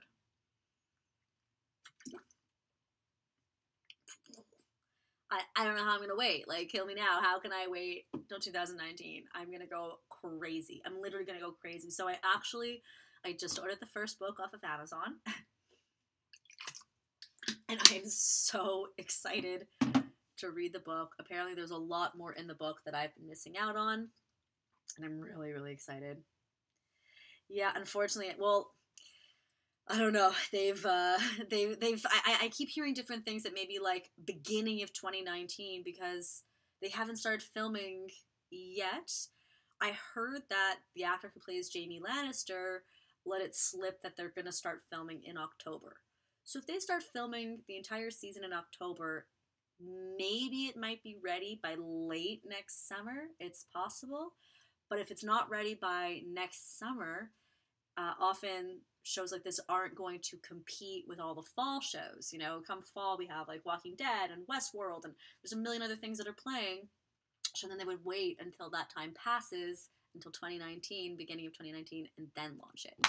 So, like, what am I gonna do? This is gonna be amazing to do. You watched Age Twisty. Would be an awesome one to do. Oh my god. Oh, the Twisty, like the clown guy from American Horror Story. I would like to try that. The only reason why I didn't was because when the show was out, like when that season was out, there's so many other makeup artists who were doing it, and I just like didn't want to do what everybody else was doing. But maybe now I can since it's past.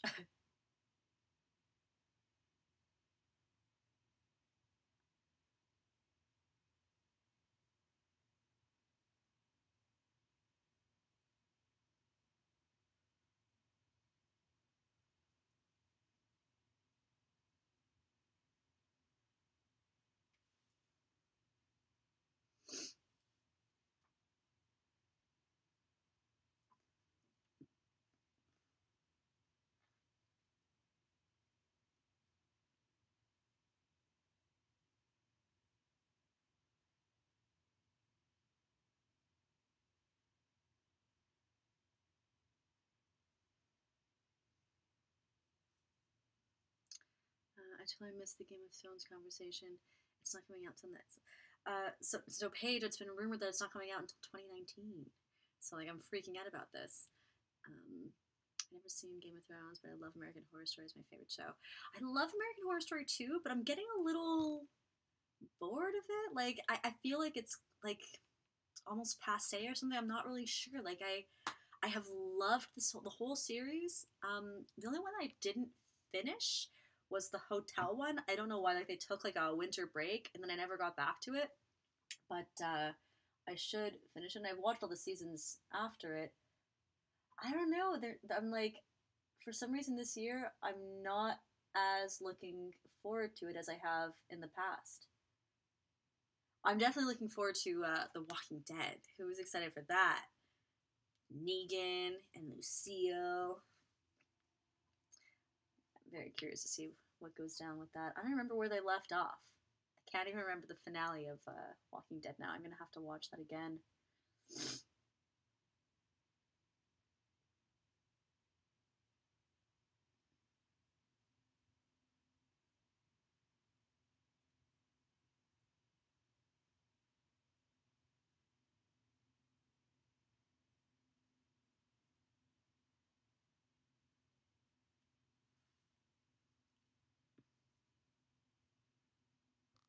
Coven and The Last did not do it justice. See, I kind of liked Coven. That was like the witch one, right? I kind of liked that one. I mean, the best one for me was the first one. Season 1 of American Horror Story was definitely my favorite. It was like the first of its kind that, you know, had this sort of haunted house horror TV show type of idea. So I was really excited with that. And The Insane Asylum season 2 didn't get me as much. Then I felt they came back with Coven. I even liked the circus one. The hotel one really didn't captivate me. And then what was the last one? Oh yeah, the like documentary style one last season. That one was also kind of weird. I don't know. I feel like they've been going downhill a little bit. I haven't seen past episodes 3, 4. I watched the free ones, but I have church Sunday nights, so I miss every week. I usually catch up on Netflix when they come out, so I'm always a season behind. Oh, that's for Walking Dead you're talking about? Yeah. Oh, that's annoying. That's too bad. I'm sure you can find somewhere to stream online. Yeah, that was my fave. Watch it over. watched it over so many times. Nothing like it. Yeah, season 1, I literally I watched it on repeat over and over. Anytime I wanted to like introduce somebody to the show, I insisted, I'm watching it with you. I'm watching it with you because I couldn't get enough of it. My lips are feeling so dry. On movie sets, would you be responsible for doing a tattoo to make a stunt double look like the main actor? Yeah, for sure. There was, I actually got out of doing that one day because there was one day on X-Men, they were doing like tattoos on like 300 extras, and I got out of it. I got to go do something else because, I mean, whatever, it's fun, but I'd rather do something more fun. But yeah, there was like a whole tent set up, and people just had to put like tattoos on people, and yeah, things like that. I like to do stuff that's a little more interesting if I can. Ooh, I need more white. I didn't even realize this is... Wow, actually, before I decided to do this transformation, I had something else in mind that I was going to do, and I would have needed a lot more white than this to do it, so I'm happy I didn't go with that plan, because I would have been screwed a little bit. I missed something here. Yeah, that started good, then got rubbish. It's my adult time, as me and the girls watch cartoons so much. Yeah, for sure, Jane. You have a blessed day, and I will keep you in my prayers. I'm going to try a few things, but to try and do a few things, and look forward to seeing your post again. Are you on every day, or just random? I don't want to miss you, and I want to walk with you in your journey and see that butterfly take wings. Thank you, Diana. So Diana, if you didn't already, please go and follow my page, Carly Paige Makeup. Like it, follow it. You can subscribe to me on YouTube as well, and you'll get notified. But I go live every Tuesday. We call it Transformation Tuesday here. So every Tuesday around 12 p.m. Eastern Time, I will go live, unless I put out a notice that I might have to do it another day because of work or something. But it's usually every Transformation Tuesday, and I would love to have you every week with me. Murder House and The Coven were my faves as well. I've been binge watching The Walking Dead and Stranger Things on Netflix, just waiting for them to come back on. Yeah, I've kind of been wanting to rewatch all of The Walking Dead. I'm like a little reluctant because when I think back from like the beginning till end, it was kind of a slow series, but I kind of want to watch it again. Okay, now let's add these little dots.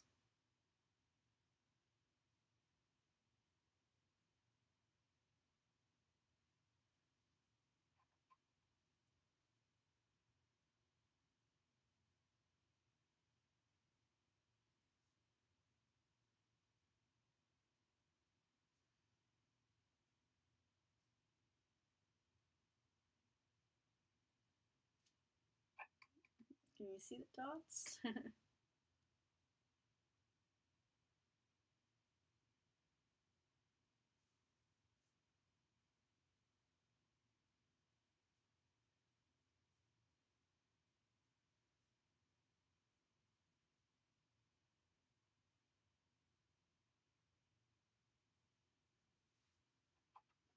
soon I'll add the 3D effect. I hope it works. So I'm not so sure about this butterfly, but I guess we'll see.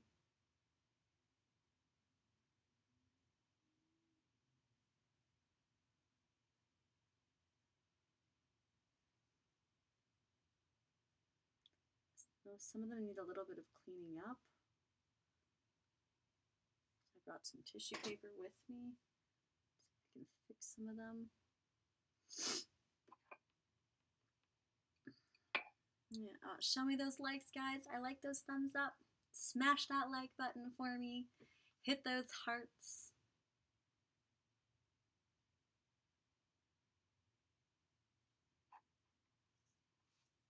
Love the hearts and the likes. Yeah, the hearts. Yay.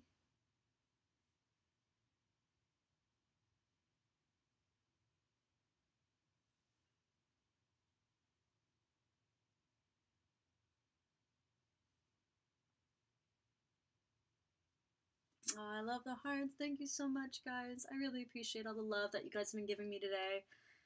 I really needed it. I'm like, It was just one of those days where I just needed that little extra bit of TLC, and I'm so excited to be finishing my treatment tomorrow. I can't tell you guys enough. And I'm hoping it's going to give me a little bit of my life back. I'm very, very anxious. I'm hoping it'll give me back some energy.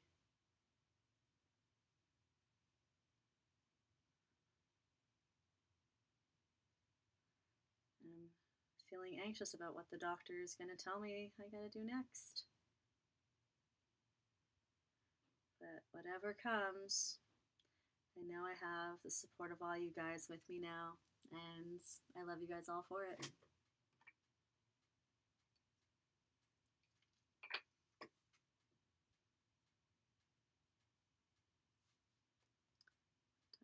Oh, it's almost 3 o'clock. Okay, I've been on for 2.5 hours. Wow.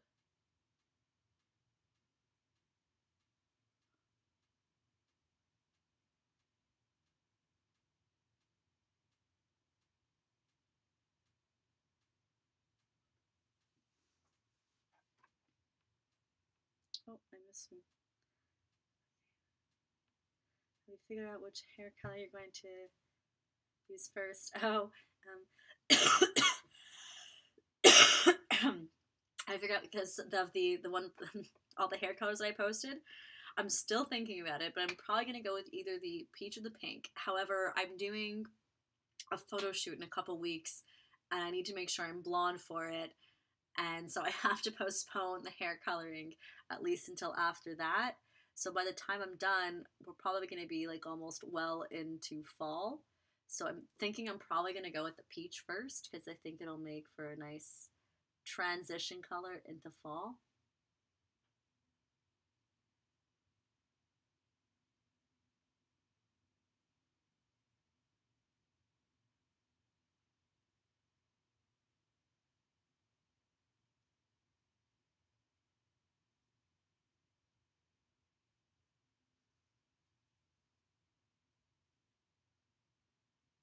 I love the hearts, guys. Thank you so much. If you guys haven't done so already, I hope you've shared the video and liked this video so we can keep spreading awareness. Guys, I'm still trying to get onto Ellen. Get me onto Ellen TV. She'd probably appreciate something like this too, and spreading awareness, and that would be a great place for me to really make a lot of this known. But yeah, it would just be really cool to go onto Ellen.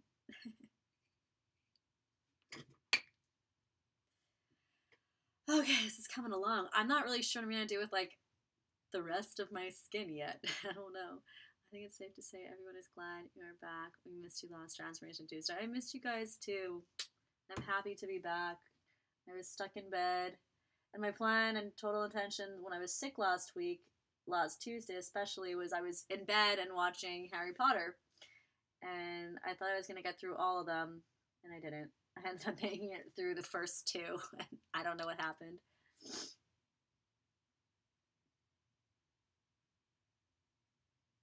Well, thanks for the likes, guys. I appreciate it.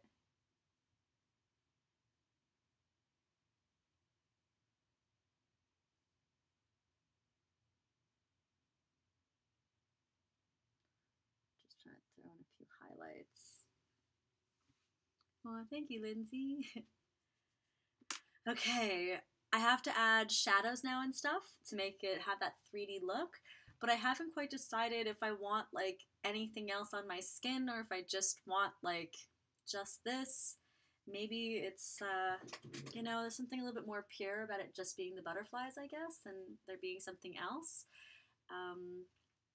But I definitely want to put some like makeup on my face. I'm considering painting my hair blue. I wanted to know what you guys thought about that.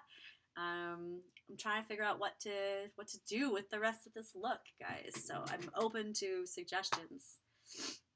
Loving these butterflies. Thank you, Rochelle. You should post a video on Alan too of a good few looks.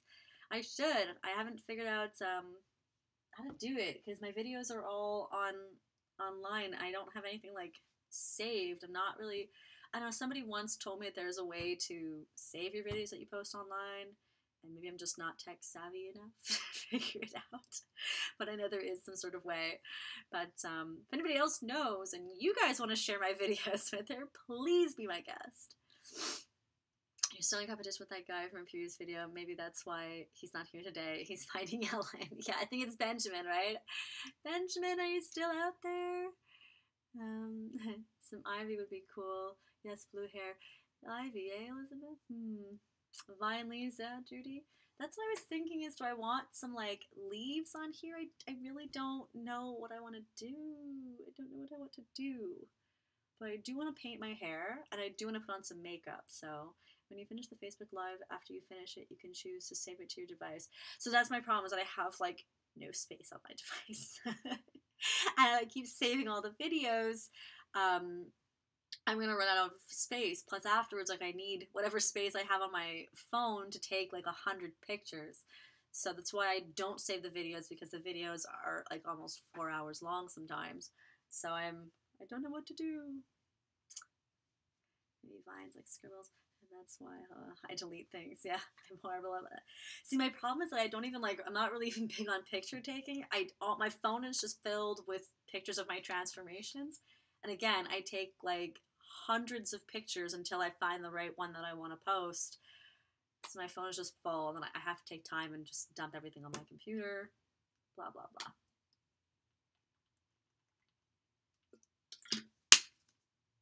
blah. Okay.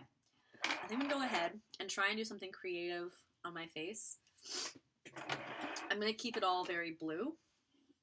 Move some of these brushy guys over.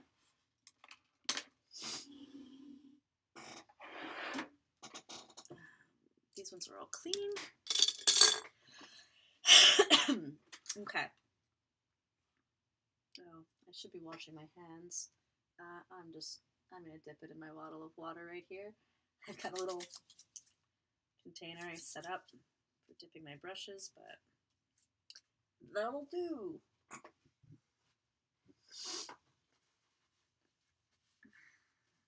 Go back and delete the ones you didn't post. I'm preaching to the choir because I have a hard time deleting pictures too. Well, that's it. Like, sometimes, like, I like to keep all those ones that I didn't post because I like to look back on what I did sometimes and compare them. I don't know why. I have a hard time deleting them, and I shouldn't have such a hard time.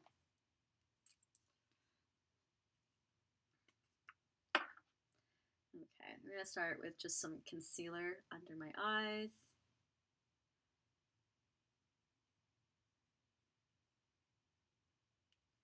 So I want to make this very blue. So I'm probably going to put some blue eyeshadow on,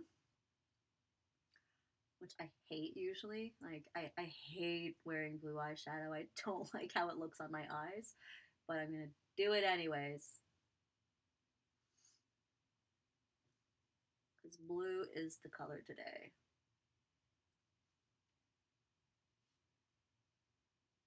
Okay, I just needed a drop of that. Embrace the blue today. You keep the blurry pictures. I've been pretty good at deleting the blurry pictures, at least. At least I got that, but the ones that are like okay, but just like not good enough kind of thing. I don't know why I can't ever throw them out. Okay.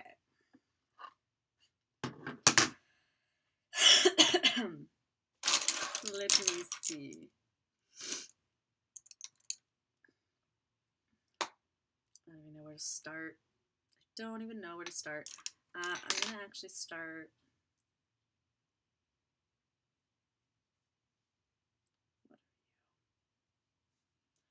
Okay, I'm going to start with just like a base on my eyes at least.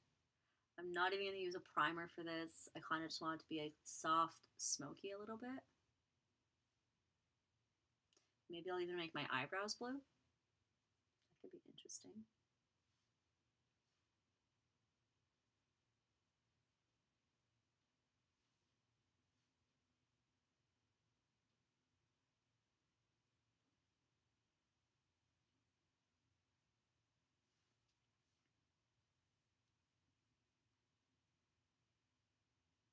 Should hashtag awareness between the butterflies.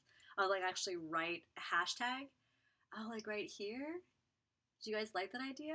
I'm gonna have to. How am I gonna do it? I'm gonna have to do it backwards. Okay, so write hashtag awareness. That's an interesting idea. I like that idea. If their expression is too cute, I keep it. If it's really blurry with no expression, it's trashed. That's really funny. I try to like if I'm taking whenever I'm taking pictures of anything, whether it's my clients, myself, or whatever, or like of somebody, something, kids, who knows, I always take like a million of the same picture. I just keep snapping and just hope that one of them will not be blurry, or one of them they'll be looking in the camera, or they won't have their eyes closed or something, you know? Okay, start with the lighter blue.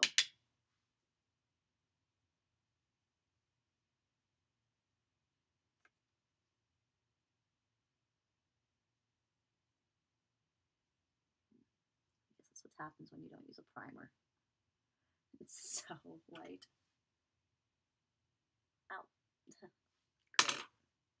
Now I just poked myself in the eye, in my bad eye.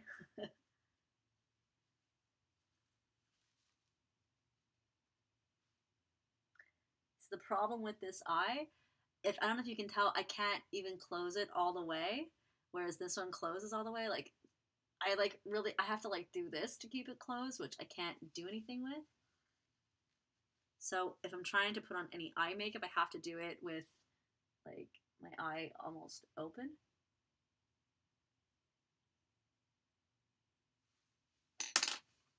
On your right side looks like it's popping off my chest. On this side? Or I don't know what's right to you guys. So Ella would be condition. Oh, I see what you're saying. Okay, so I would do hashtag Graves. Is that it? That's an interesting idea. I kind of like that idea. Put that on after.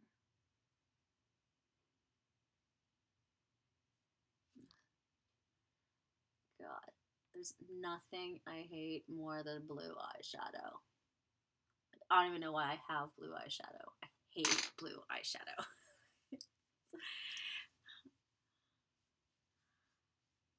I'm getting it everywhere. it's my least favorite.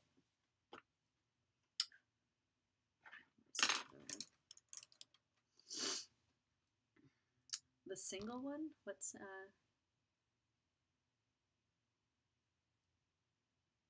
which single one? They're all single. Let's try some of this blue.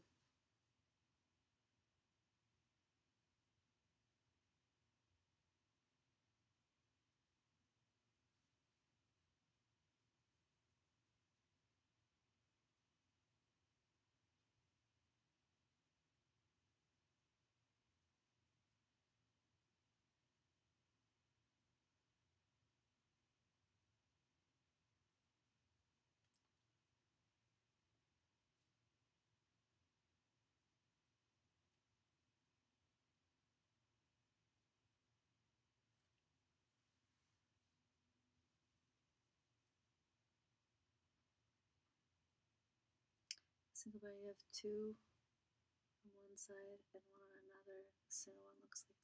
Oh, so this one you're saying looks 3D already? Well, that's good, I guess. It saves me some trouble. Thank you, Garrison.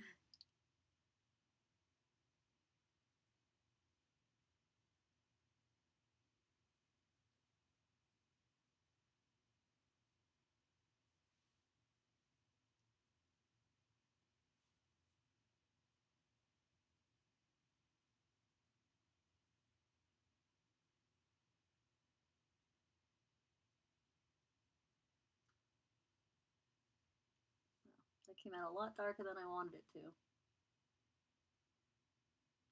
Whatever. I'm kind of like going all out with this. It's just crazy how different it goes onto this side than this eye. This eye, I don't know. This is my problematic eye. Nothing ever seems to work well on it. I kind of want to make my eyes like look like butterflies. So that's what I'm like. I'm kind of trying to go for that shape.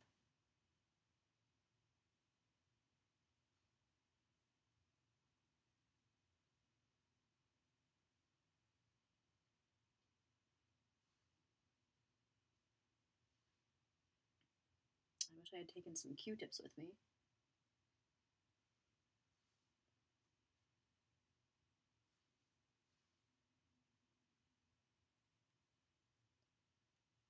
I might still have a couple nearby. You need blue wings to put on. It's making it look like a butterfly. That would help. I don't have any blue wings though. Okay, so another big problem with my eye is that this one, it's not only just enlarged, it also falls. It's drooping. So then trying to just get them to look the same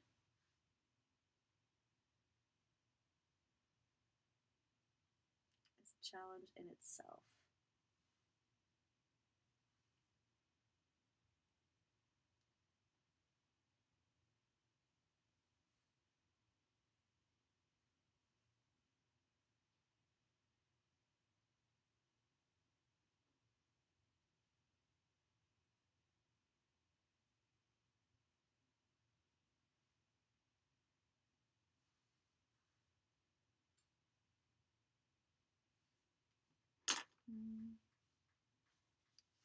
I'm not sure if I like that little droop down thing I tried to do. Okay, let's try these.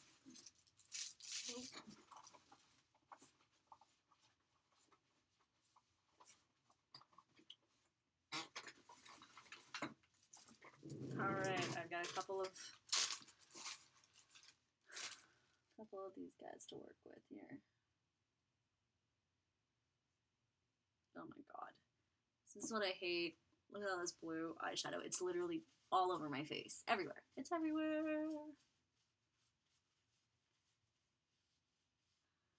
You know, as a makeup artist, I often do the eyes first before I do foundation, and people are always asking me why. It's for reasons like this, because powder falls and then it goes everywhere. It makes a big mess. It's very annoying to clean up. It's all over my face. Okay, I need some makeup remover.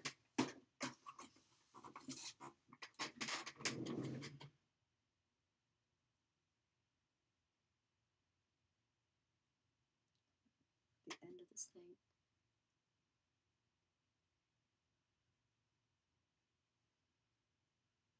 I should just rub this all over my face.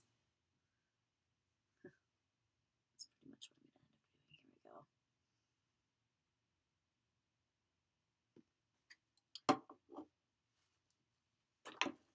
Gracious, this is what I had. Most people don't realize how important the thyroid is.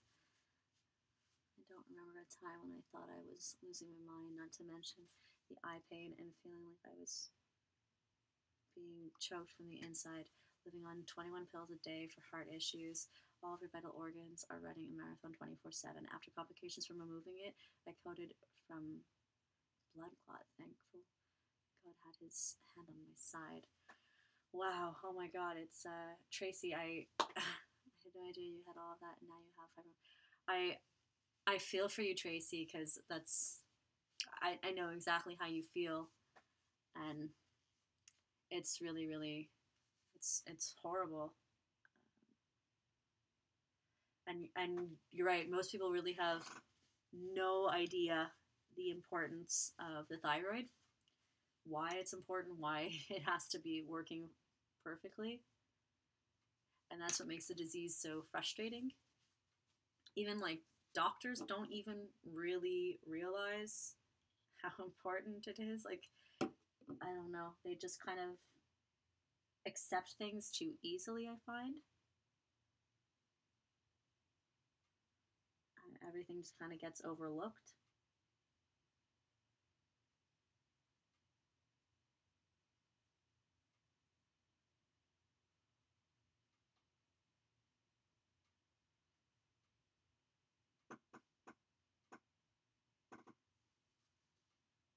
Oh my god, I really have blue everywhere. I might even need to put on foundation now. I hate wearing foundation.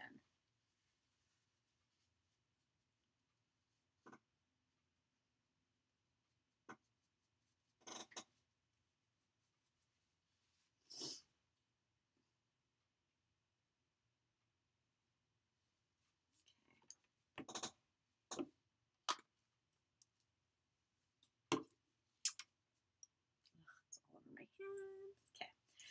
I better finish off with the eyes before I do anything more on my face in case anything falls.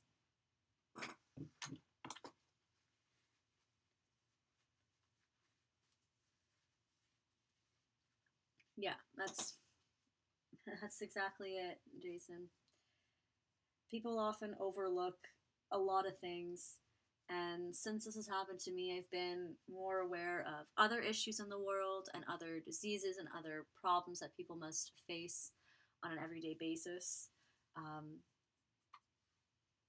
and even during one of the hardest times of my life, it has still given me an opportunity to be grateful for everything that I do actually have. And it's tough. I think that a lot of people lose that, and if something horrible happens, you fall into this dark place, and all you can think about is the negative. So I try to do the opposite, and I'm trying really hard to think about everything that I do have and what I have to be grateful for. It's very blue.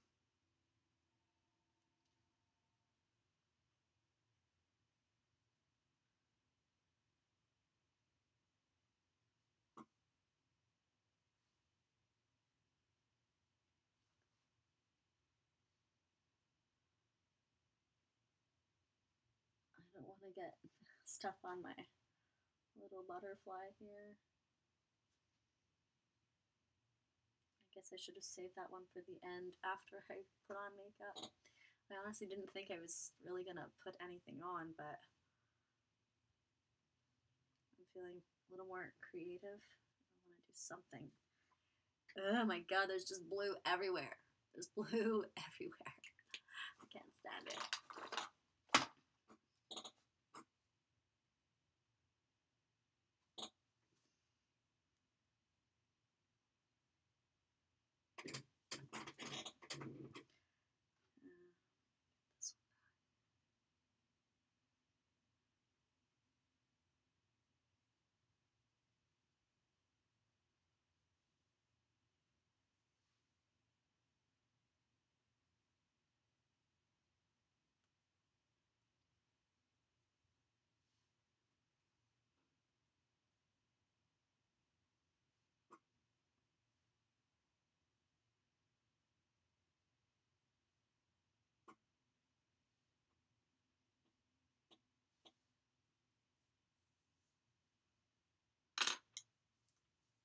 Yeah, I hate this eyeshadow. It was part of a palette, and like it's like I have two different palettes with two different blues.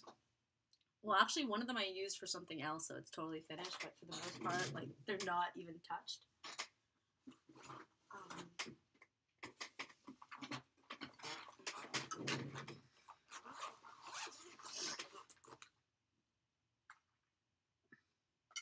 I'm gonna use a little bit of foundation because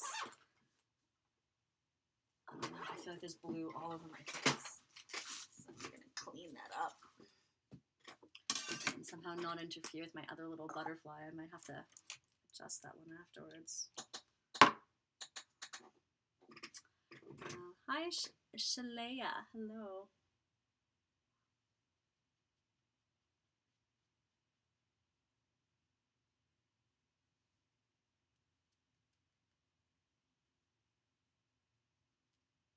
Okay, there we go.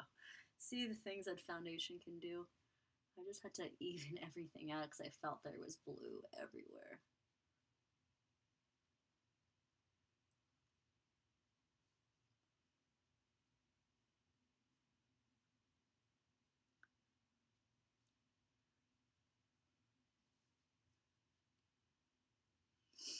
I'm earning a nap, yeah.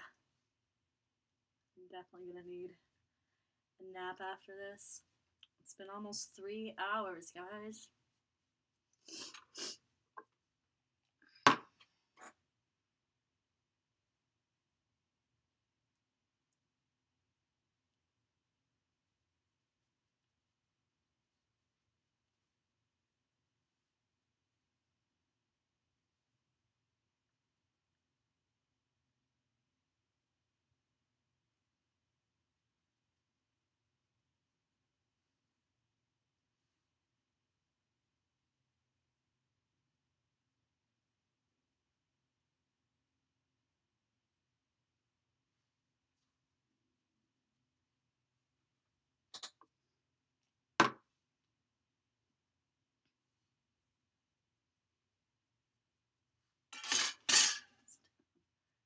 Gonna put some eyeliner.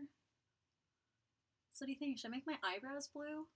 I want to like keep up with this blue theme.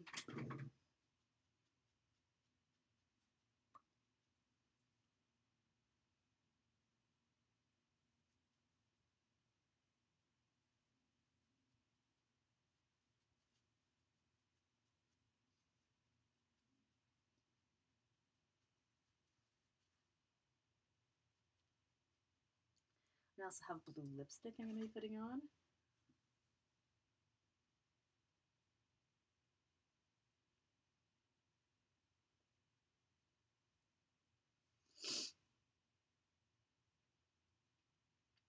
Thank you, Paige. I hope to see you soon. Yeah, blue eyebrows. I'll see you next week.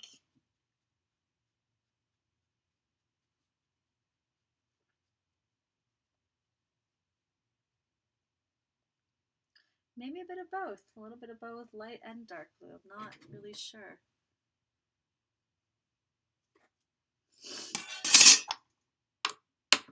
I just realized I think I want to add a little bit of black. I should have done it before, so I'm going to use some of this.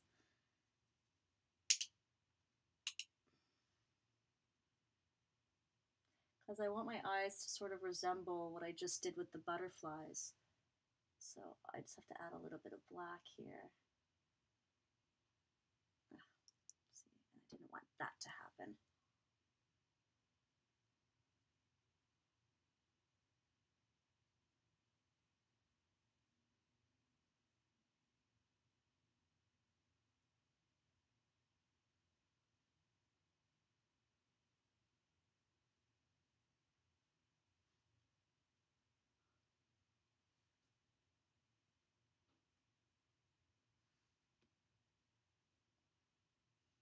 Do I have a shimmer? I do. I have this like really cool iridescent one I'm gonna try and use. It's like a whitish, bluish kind of shimmer thing.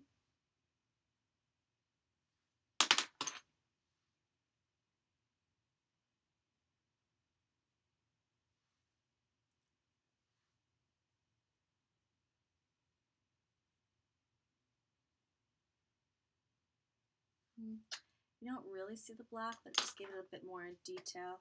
So it looks a little more wing-like.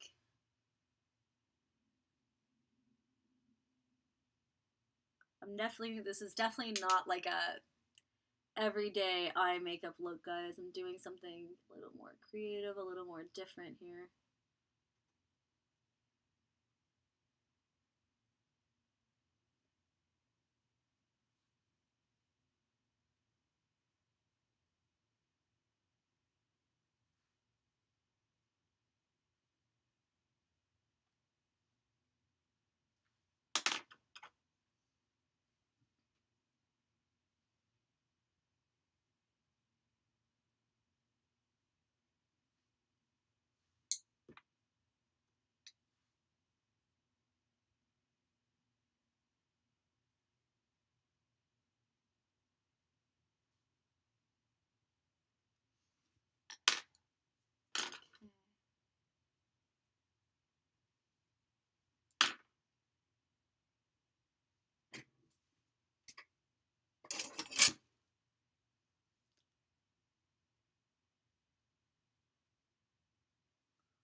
All right. Eyeliner. I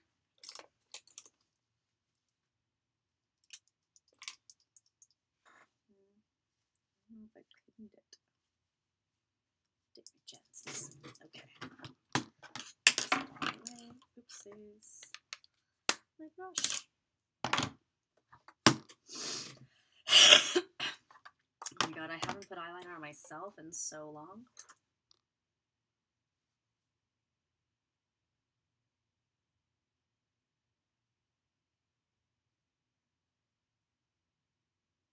I realize you guys can't even see what I'm doing.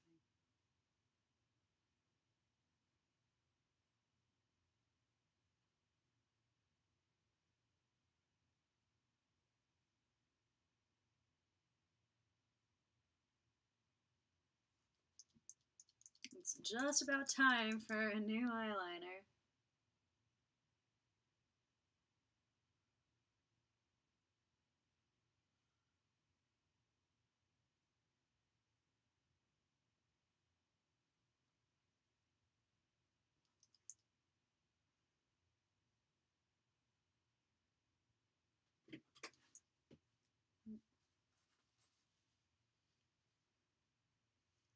My beautiful butterfly. Hi, Shay. I put the white dots on the black on your eyes like you do on the butterflies. I was thinking of that. But I still want it to be, like, I don't want it to just all kind of look the same everywhere, but I want it to kind of flow. So maybe I will. I haven't quite decided.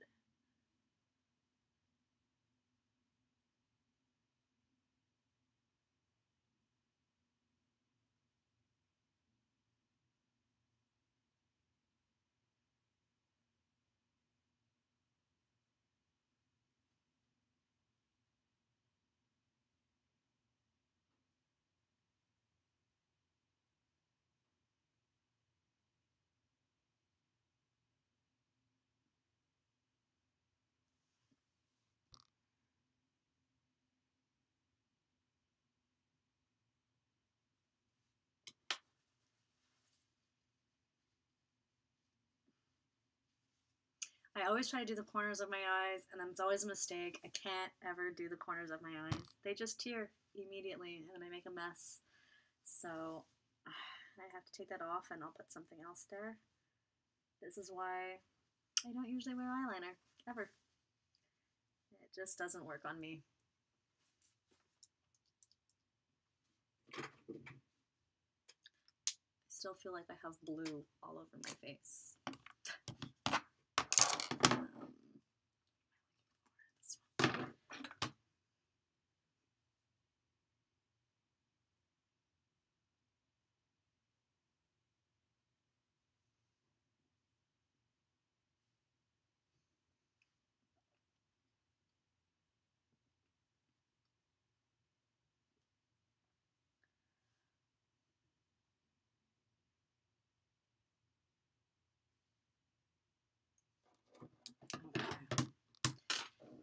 Hey, Ron. Yes, thyroid issues are hereditary. They can be, anyways.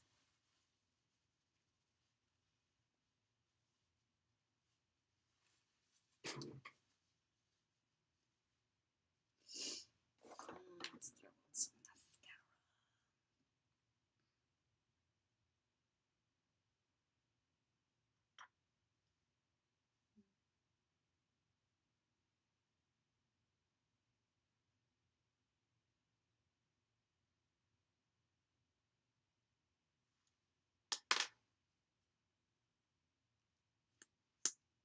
Alright, this is interesting. The color looks way off on YouTube, I'm noticing.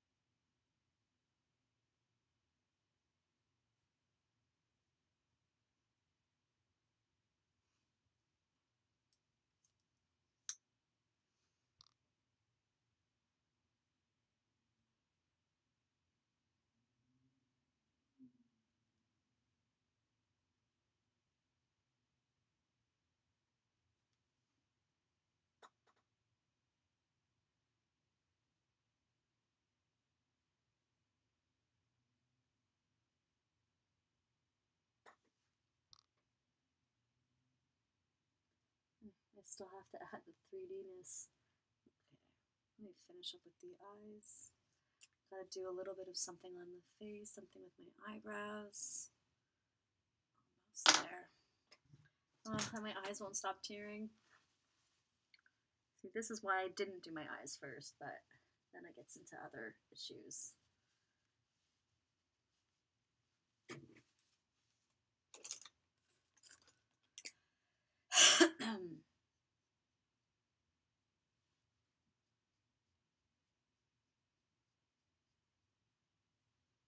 Okay, so I have a blue eyeliner here that I kind of want to try and see if I can use on my eyebrows. See if it'll do something cool or not. I'm not really sure. We'll see.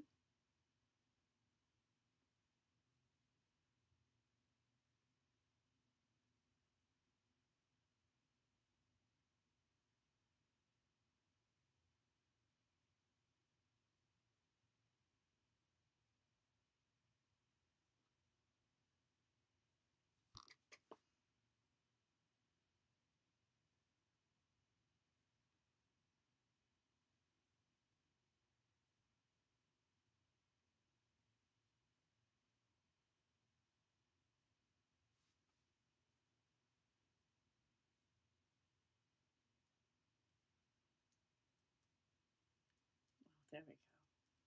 Is there no sharpener? There's no sharpener.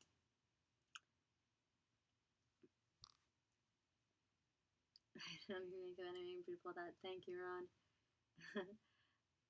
I actually don't like wearing beauty makeup, especially on a regular basis. But it's fun for the transformations, right?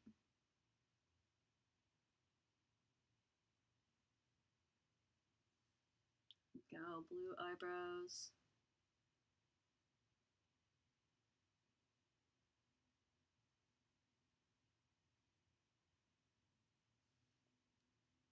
That's pretty cool. I wish I extended it out a bit more though. Like, I wonder if I can still adjust it. You know, if I gone out more like this. Yeah. Where's my Q-tip? Had to leave for a while, but I'm back. Those butterflies look awesome. Thank you, Darla. I'm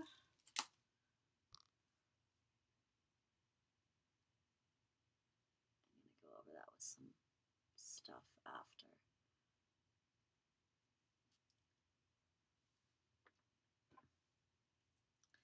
I lost a nice point that I had on this eyeliner.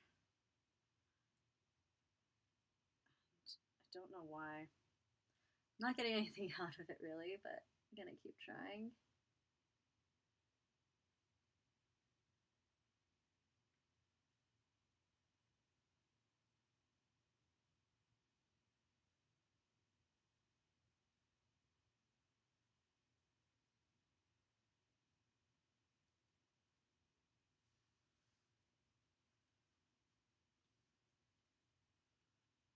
Come on. I'm like, this thing can't be empty. I feel like I'm just not doing it properly. I can't get anything out of it. Oh my god. Okay, I'm gonna have to use I'm gonna use an eyebrow brush. And I'm just gonna put it on the ends of it because I want to get this to be nice and sharp.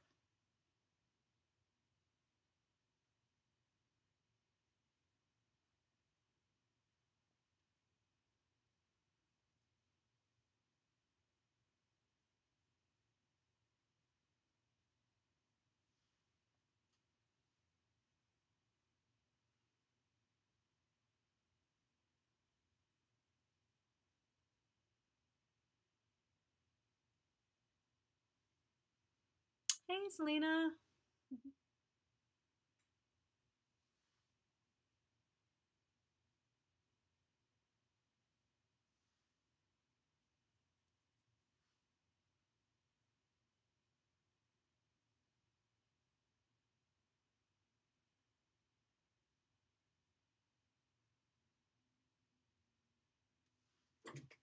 Okay. Blue eyebrows to tie the whole thing together. I gotta extend it a little bit more. But I'm running out of product.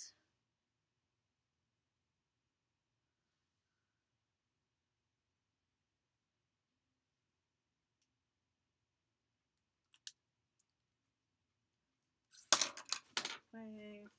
Clean my eyes because they're dripping. So what's going on out there? Who's still with me, guys? I've gotten a little more focused on what I'm doing. We haven't really been talking about why I'm doing this. So for those of you who are just joining in, who missed the beginning, I'm trying to spread the awareness of an issue called Graves' disease. It is a medical condition. It is an autoimmune disease, and something I was diagnosed with this past May, and it's been a very difficult journey for me. And tomorrow I'm finishing, finally, my last treatment of intravenous steroids I've been doing for the last 12 weeks. And this stream today is in honor of that, of being done finally, and hopefully never having to ever do it again. And yeah, tomorrow's the last day. 12 weeks. Went by pretty fast, actually, I gotta say. Thank you, Jason. I'm so glad you're here. Will it be fully healed? I don't know, Selena. So I'm going to the doctor on Thursday after my last treatment tomorrow, and he will tell me what the next step is at that point. I really don't know, but either way, it's a bit of a long journey ahead. I know that. It's going to be one of those things that I will have to keep an eye on forever. And we'll see in time.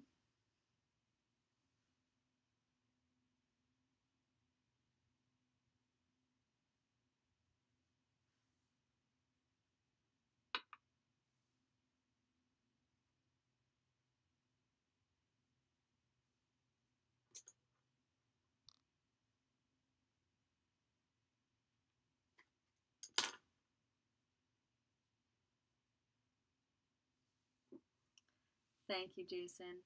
I am so excited to be done this treatment.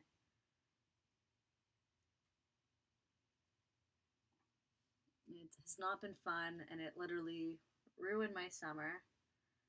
You know, at least, like, on the upside was that we actually had a really crappy summer to begin with. Here in Montreal, anyways. So, I guess if there was any time to have to go through it, it would be during a really crappy summer. Okay, oh my god, I'm still feeling like I'm having blue all over my face. So I'm going to go over it with some foundation again, just to clean it up a little bit. Spongy go.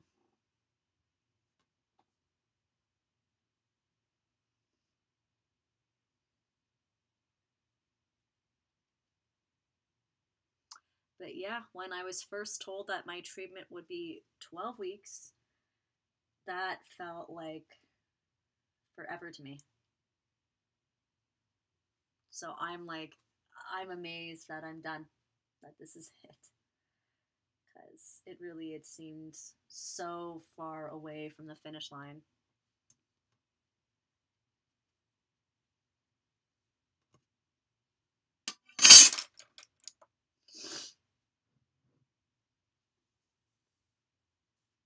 Oh wow, oh my god, bone marrow transplant, that's not easy. 12 weeks, yeah, it's a long time, Selena. So like I said, I'm like, I can't believe I'm finally done. Like it went faster than I thought it would. I mean, I tried to keep myself busy, but most of my summer this year was really spent in bed and alone and relaxing as much as I can and trying to just stay positive and spending a lot of time on my makeups and doing these transformations and having you guys. And that has definitely been the biggest help of all. Hi, Gladys.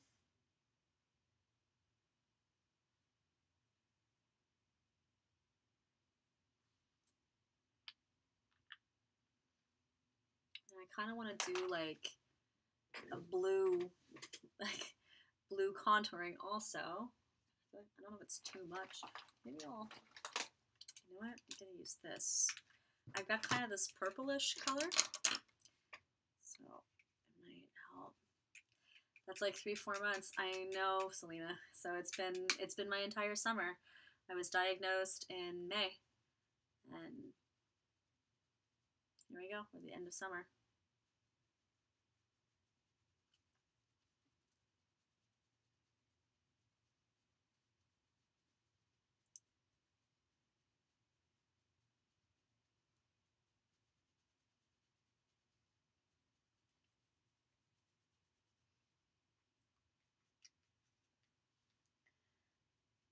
Get it going on this side without ruining my whole butterfly. I really should have done this butterfly at the end, or not at all, and just only done them on my torso.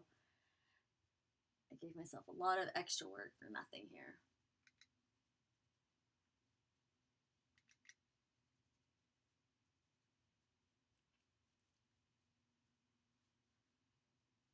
Okay, here we go. Blue and purple kind of go together.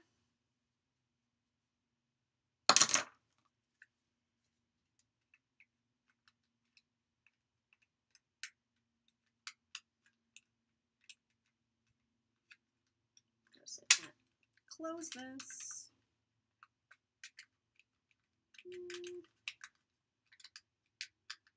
Okay, I'm gonna have to close it after putting glue away. I'm actually going to use this eyeshadow that's like sort of iridescent as a highlight.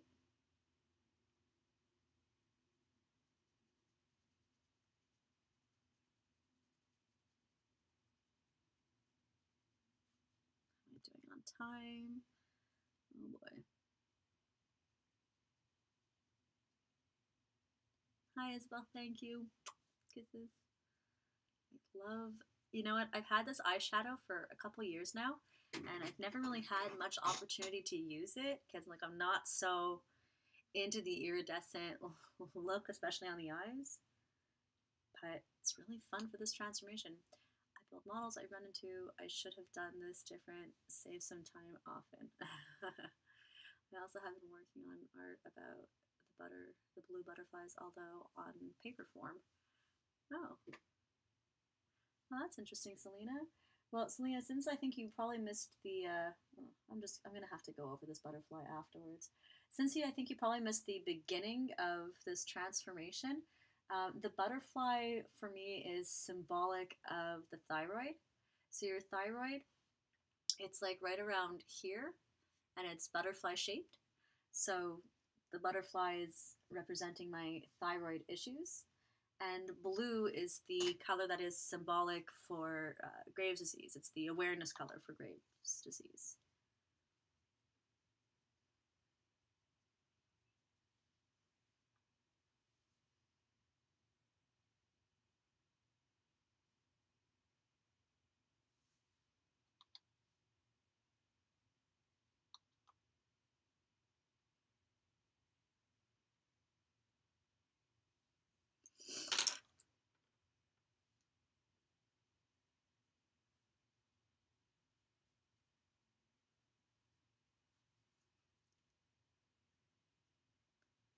Because I'm stuck in different areas of use right now. Oh my god, jeez, I'm so sorry that they're stuck there. I can't believe what's going on there. It's so tragic. But no, you definitely have not been talking too much today. I definitely encourage the conversation, and I'm glad that you're here chatting with me. Ever run into products that go bad fast? For me, like the one that I find goes bad the fastest is always mascara.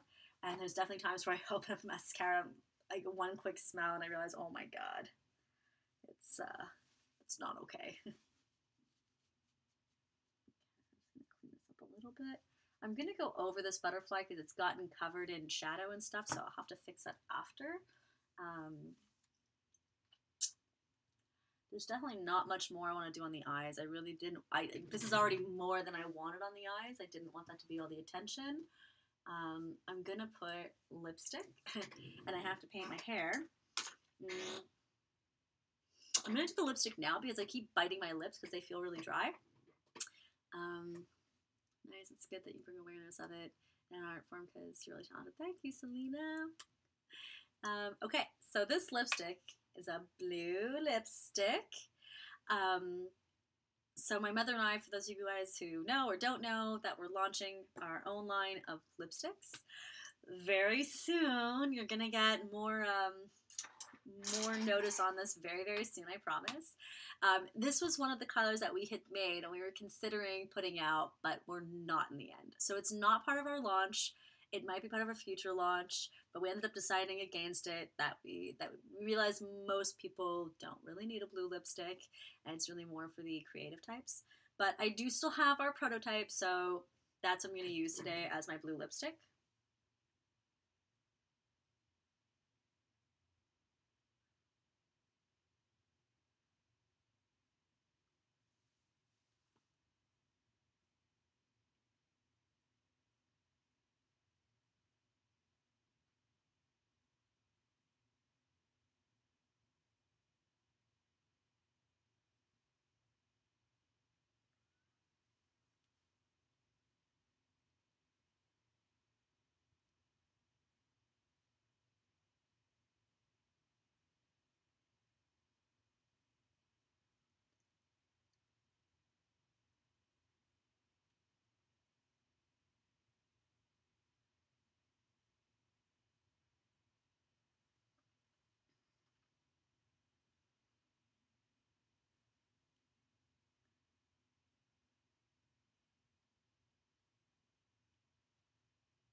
It's not easy doing a dark color like this without lip liner.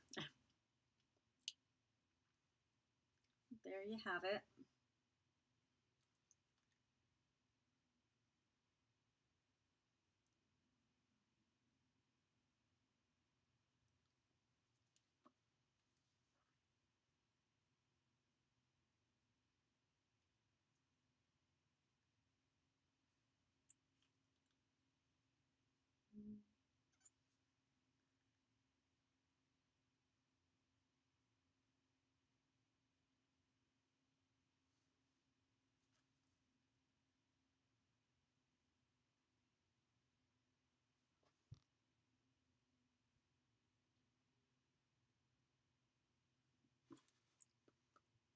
Okay.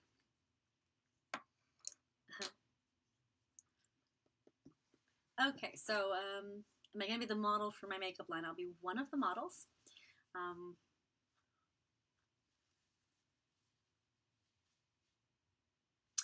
Our line will not have nail polish just yet. You know, we're hoping to expand into all sorts of cosmetics later. But right now we're starting off with just lipsticks. What did I miss here? Yes, Selena. So we're launching our own line of lipsticks, my mother and I. This was the prototype, one of them. We're very, very excited. You love the color. I'm glad that you love this color with this look. I think it works with all the blue.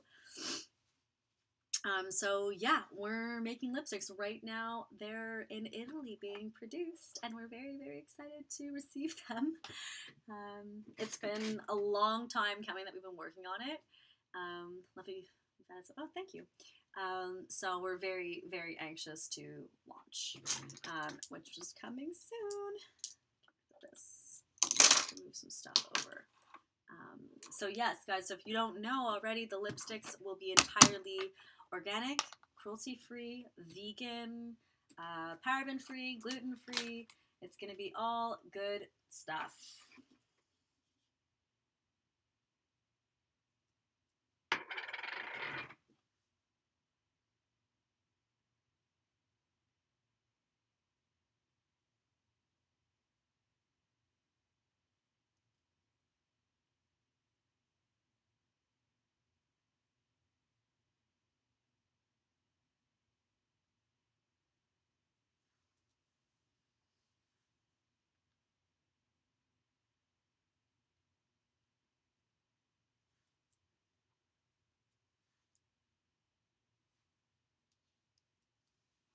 I can't wait for you guys to buy some lipstick. You guys are going to know about it very soon, I promise. Like within a couple weeks, I'll be announcing.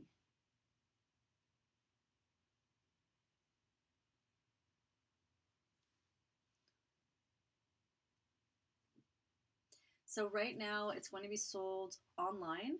And to start, we're starting with just Canada, and we will hope to expand into more international stuff very, very soon. It's just going to take a little bit of time.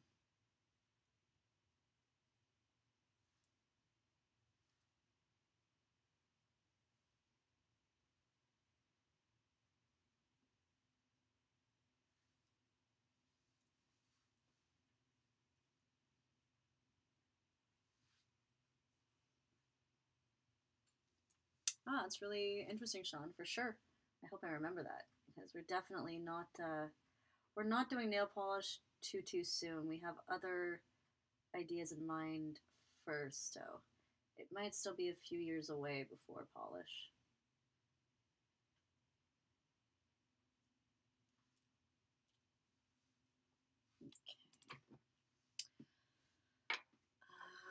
Where's the eyeshadow?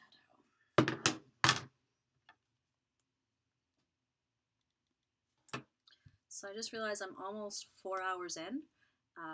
Actually, no, only 3.5. Okay, it's not so bad. I've got about half an hour still, because I know that Facebook shuts me down after about 4 hours. So I'm trying to finish up.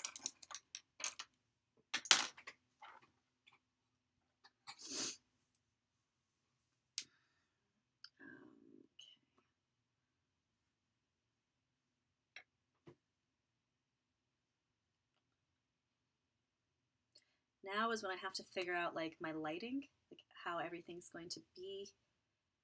It's like which way the shadows are going to be falling from.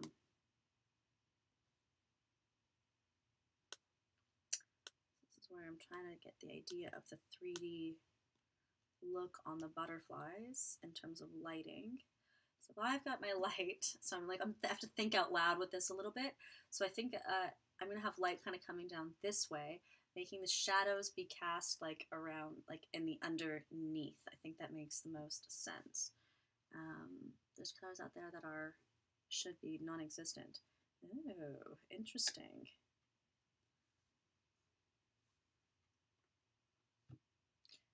First, I'm going to clean up because I have a few little patches everywhere.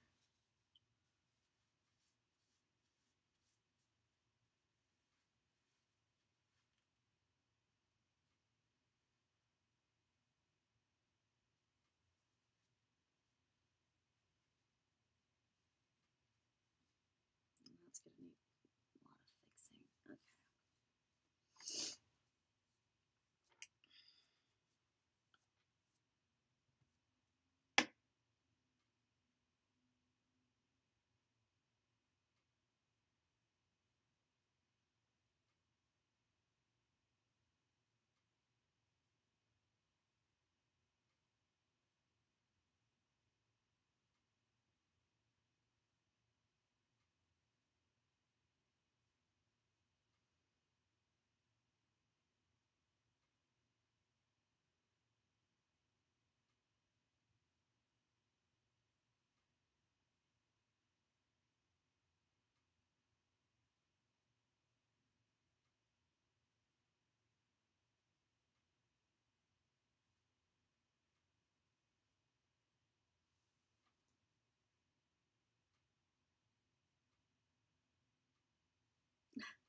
Well, thank you, Jason. I don't know. I didn't really think that I've done too much with my life. I still feel like I'm learning every day, and I'm still discovering more about myself every day. But I'm definitely grateful of the accomplishments that I have had. That's for sure.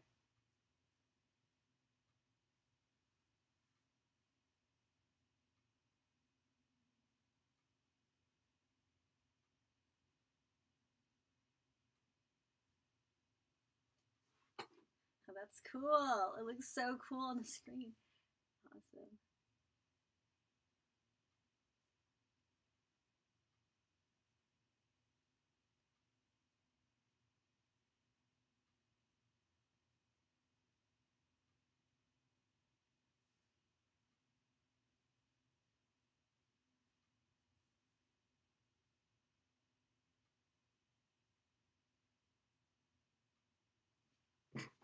Step back.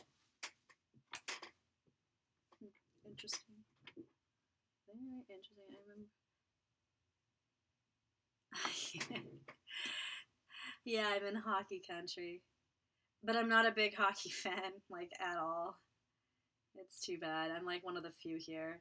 I actually have to like when I'm out in public and stuff. I kind of have to pretend because Montrealers are crazy about hockey. I'm like, I'll rip my throat out for not being a fan. I'm just not so big into sports in general. I like the idea of it. It's never really been for me.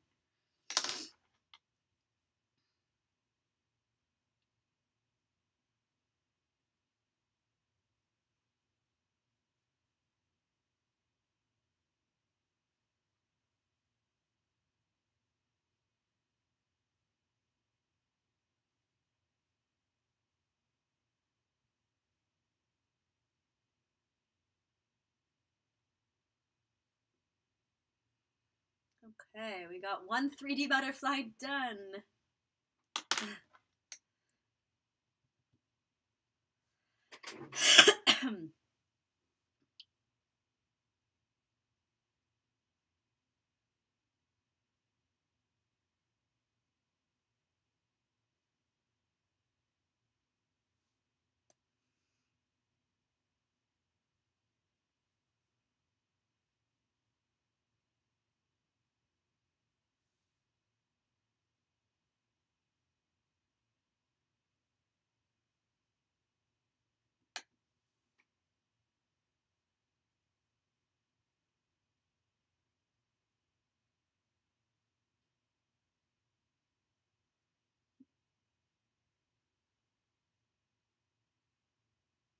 Oh yeah, Brian. Oh, well, thank you, Brian. Thank you. But I feel like I never see butterflies. I wish I did. They're so pretty.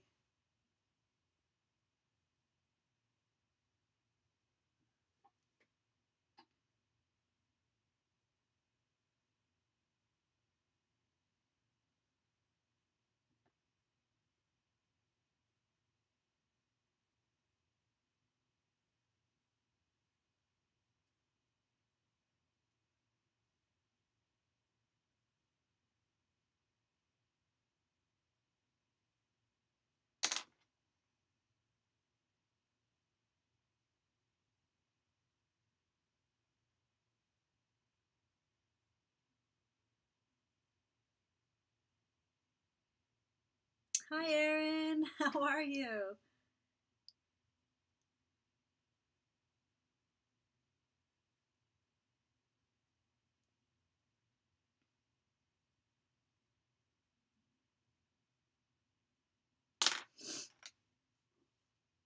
Means that I hate to see butterflies. We have plants that bring them, and honey bees. Oh, cool. Oh, so bait, eh? That's what I've been missing. What kind of bait do you use for butterflies? Any advice for me?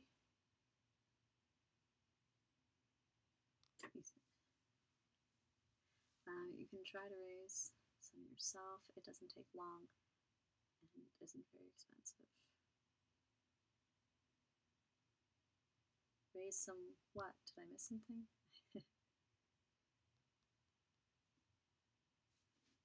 Oh, butter? Oh, lavender. Ooh. Huh, that's really interesting. Okay, how's this looking? That's cool. A little bit under here too.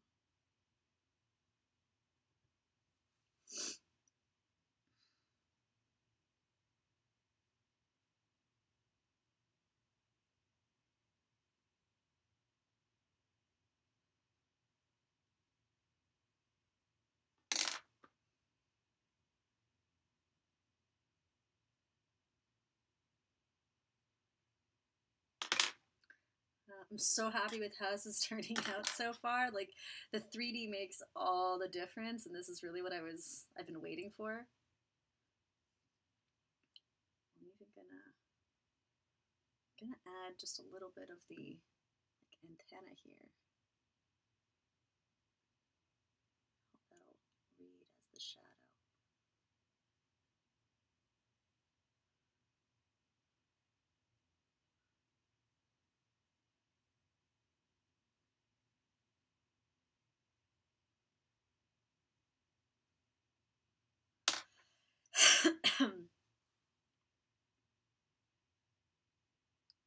Ooh, hummingbirds! Those are so pretty. I've never seen a hummingbird.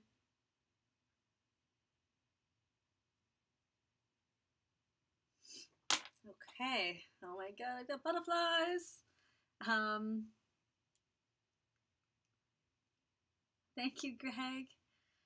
Oh my god, I'm so excited. Look at them, they're 3D. They're so cool.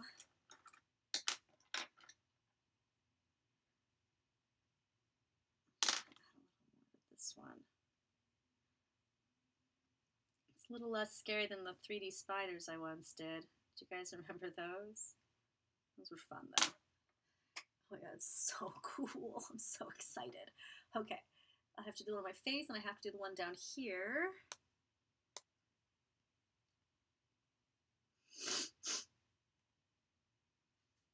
I'm still trying to figure out how I want to go about this one. I have to just go as low as I can without showing you guys too much here.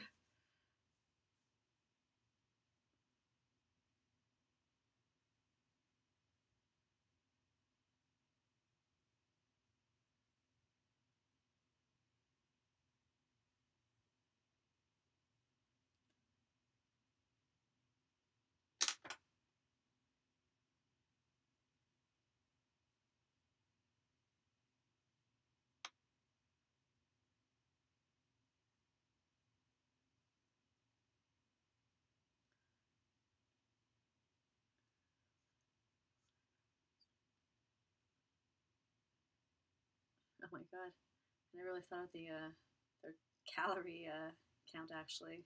Interesting, Sean. What movies or jobs coming up for me? Right now, all I'm really focused on, my wedding season's starting to come to an end. I've been very, very busy almost every single weekend with weddings to do, um, which is great. It's definitely taken up a lot of time, and I'm just getting ready to launch. So, like, I'm very serious when I say this, guys. The launch is happening like almost any day now, really. You guys will be hearing all about our products, and that's my focus right now. My mom and I are so excited to get it out there, and it's going to be a lot of work. We're starting and running a whole business, just the two of us. So there's a lot involved in that. So I'm not really trying to get on film sets right now. They just did announce, I think it's a movie or a TV show that they're going to be filming here, and I haven't even applied to it just because I honestly don't think I have the time. That's the honest truth. I'm saving as much energy as I can right now for the launch of the line, so I'm really, really excited about that.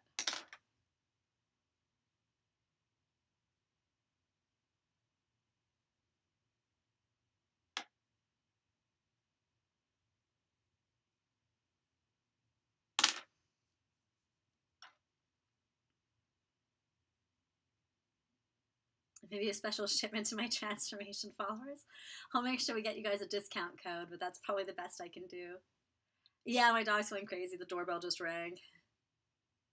And it's probably, guys, since we're talking about it, I've been waiting all day for the delivery of my steroids. So since we've been talking about this, that was probably my steroid delivery. So they deliver it to my house, and then I take it with me tomorrow to see a nice nurse who plugs me up with it and sends me home with it. And that's my last one. You know, it's also been tough because the steroids aren't cheap. So, you know, I also have not been able to work as much as I used to. So it's definitely been difficult. I'm very, very excited for this to be the last one. I know I keep saying it, but that's really it. I hate that, you know, all the money I make right now is pretty much going towards my health. And it's important, but, you know, there's other things in life that we all want and need, and it's just too bad.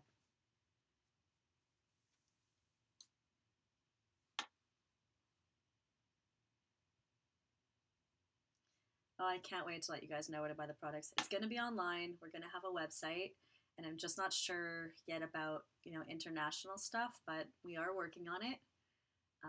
So for the start, they will be available in Canada. And we are doing what we're calling the Friends and Family launch. Cool. And I should have made it a bit more to the side. So we're doing a Friends and Family launch, and if any of you are in Montreal, you'll have to let me know because I'd love to invite you to the Friends and Family launch. You can come and you can meet with me, and I'd love to meet you guys. And hey, if you guys want to come in even special for the launch, that would be amazing too.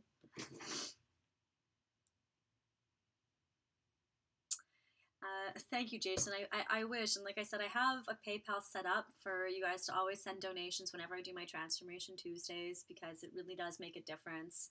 I have gotten donations before. I think Jason, I think that you sent me a donation, and it's so appreciated. And I use whatever I get towards makeup and all stuff for what I'm working on, and it really does. You know, every little bit honestly helps a lot. But I'll probably soon be setting up like a Kickstarter account for people. So there's that. And I think that's another way that people can send donations. That's awesome, Greg. Well, it's going to be in Montreal, probably sometime in October, we're thinking. So.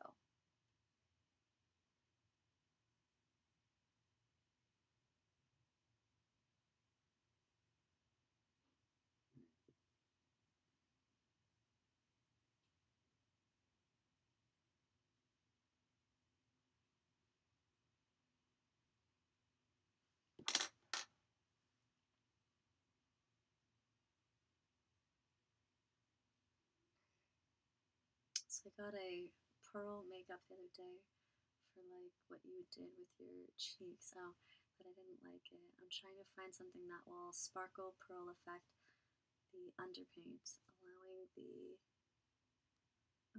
underpaint to show through. Makes sense.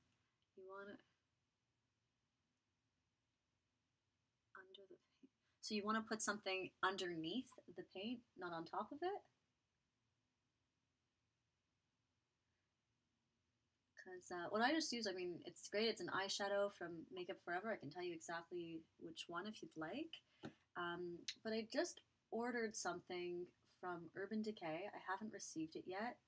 And it's an illuminizing, and I think it's supposed to be a pearl illuminizing effect, and it's like a mixing medium.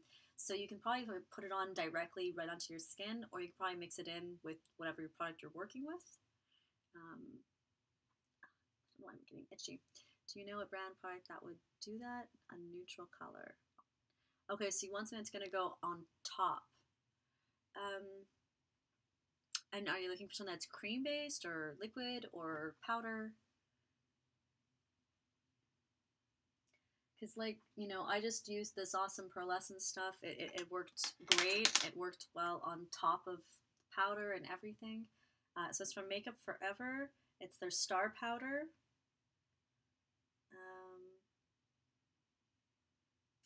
Doesn't say what number it is.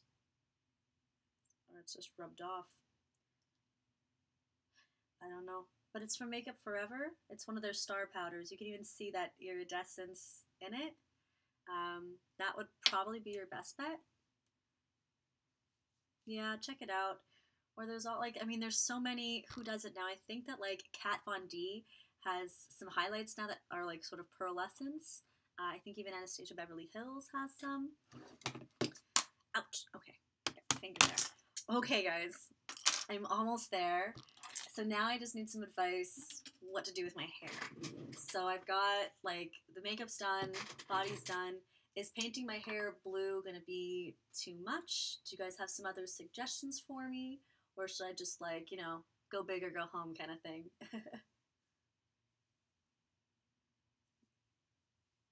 Hair is a little out of control today. I could just braid it. Maybe I don't think I want to paint all of it because I just have too much hair right now. But maybe I'll just keep it back.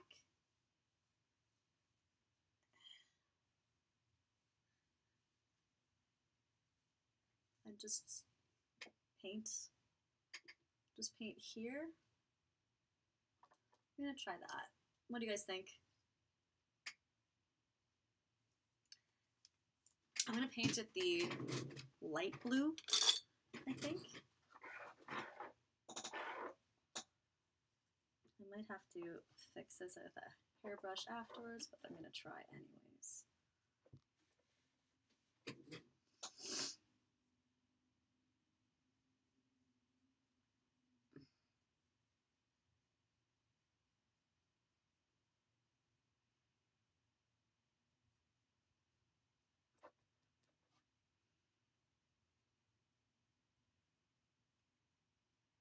Thank you, Raymond.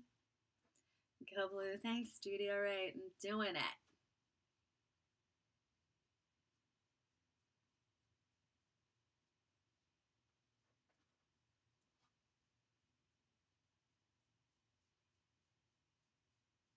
Yeah, I definitely needed a hairbrush because my God, it's all bumpy.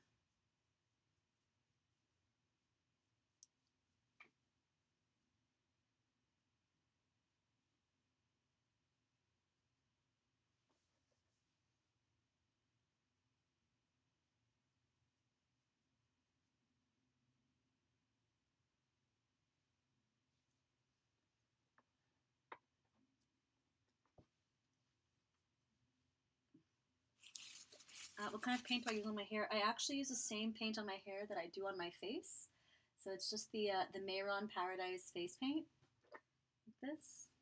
Can't tilt it because it's wet. Let's see the back. So it's called Mehron Paradise face paint. It's not meant for your hair, but I do it anyways.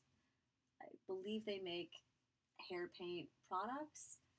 But this has never been a problem for me, other than when I use the red, because the red tends to stain. It stains my skin too, but it especially stains my red hair, my blonde hair.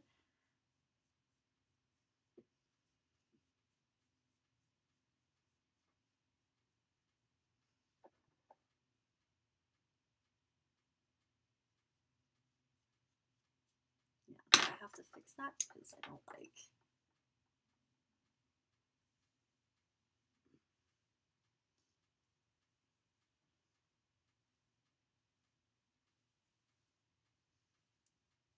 I break, yeah, I'm a rule breaker.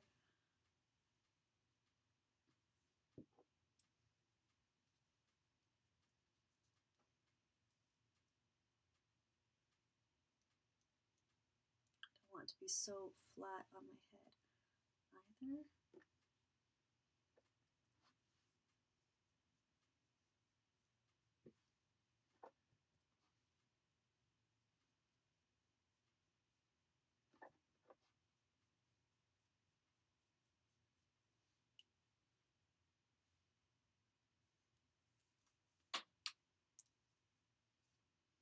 I hope so too, Jason.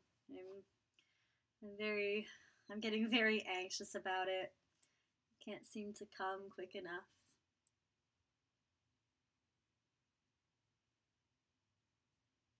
Okay. I'm gonna throw in a little bit of the dark, just to have a little bit of some interesting effects here.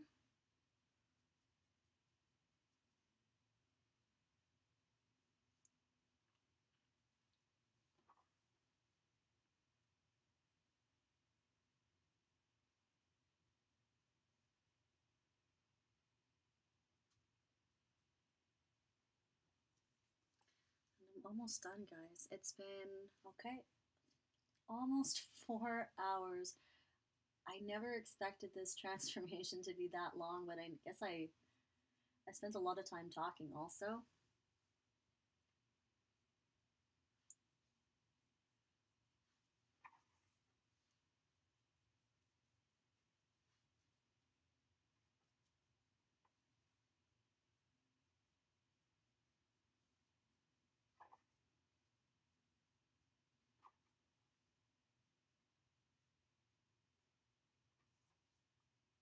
This came out really cool. Maybe the next hair color I do is going to be that blue one. Who was to ask, Jason? Because I didn't think that blue would look this cool. And it really does.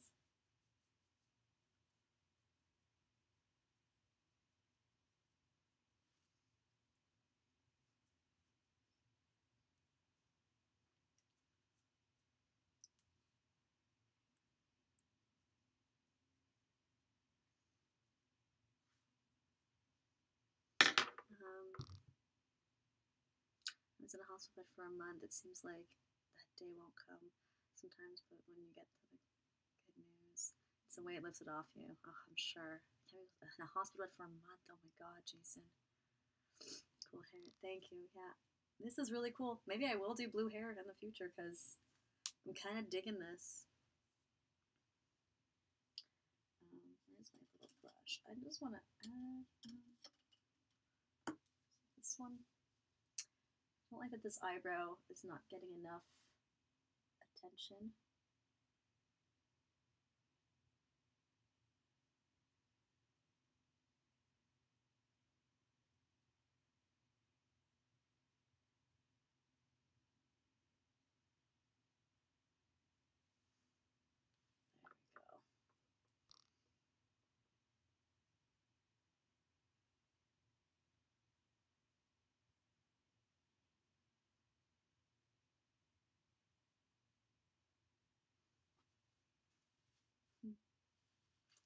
Thanks, Noreen.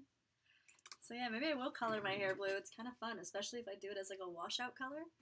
This is definitely fun. I'm gonna add some just underneath so it doesn't show in the pictures.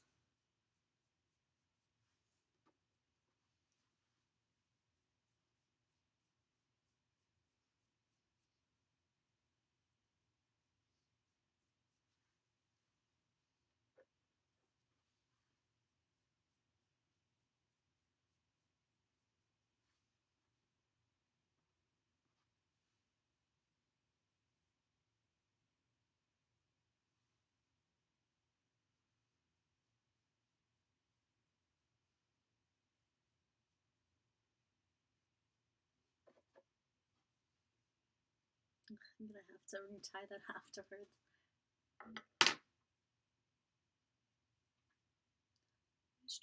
Oh, that's kind of interesting. Okay, I'm gonna try and just sort of reshape this a little bit.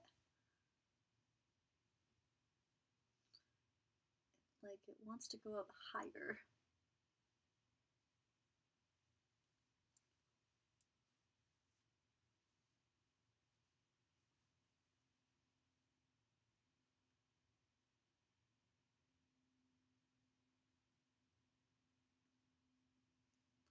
the butterflies are realistic. I'm so glad. I was not sure. I haven't done anything 3D in a while, so.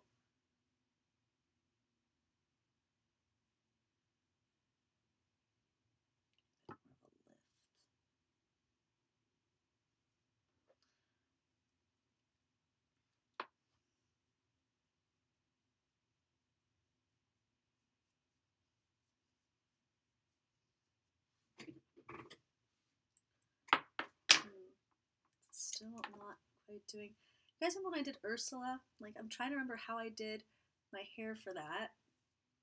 And it was something like this, and then pushed up. And that's kind of what I'm trying to do again right now.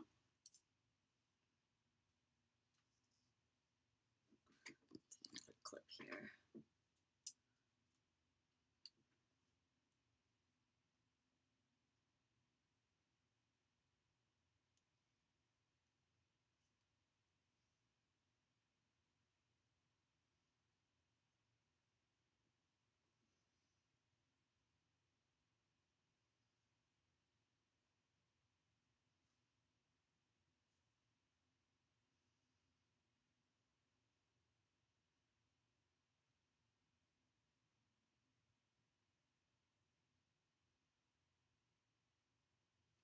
Sorry guys, this is going to be a bit of a process. I'm just fidgeting with my hair.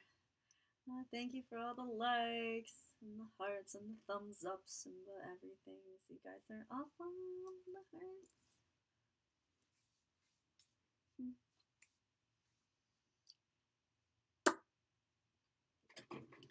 I think this is pretty much it.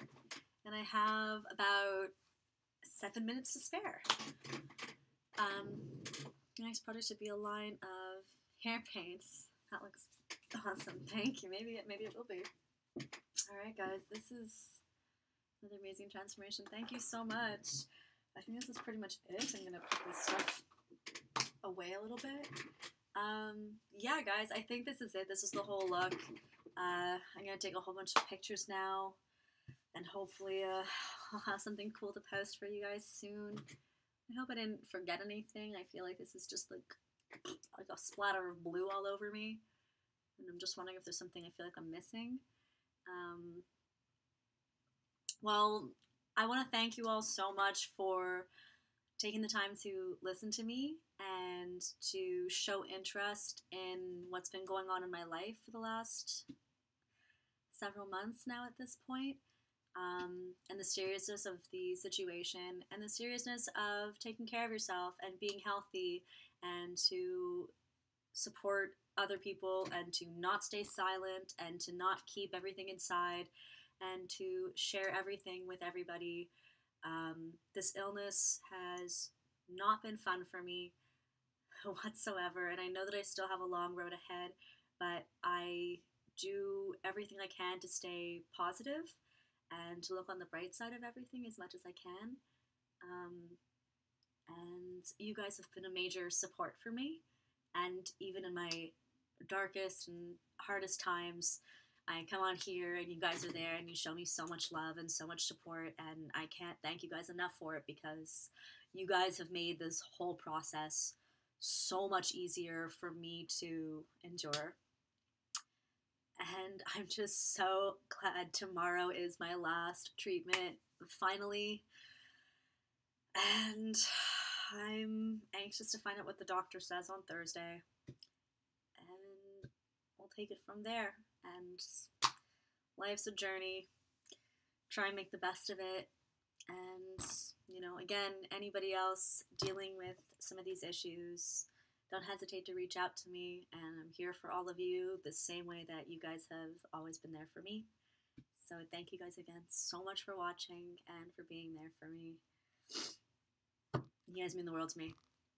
I love you all. Thank you so much. I hope you'll have a wonderful day, and I'll see you guys next week for another Transformation Tuesday. All right. Have a good one, guys. I love you all so much. I'm going to say goodbye to YouTube first. Bye, guys, on YouTube.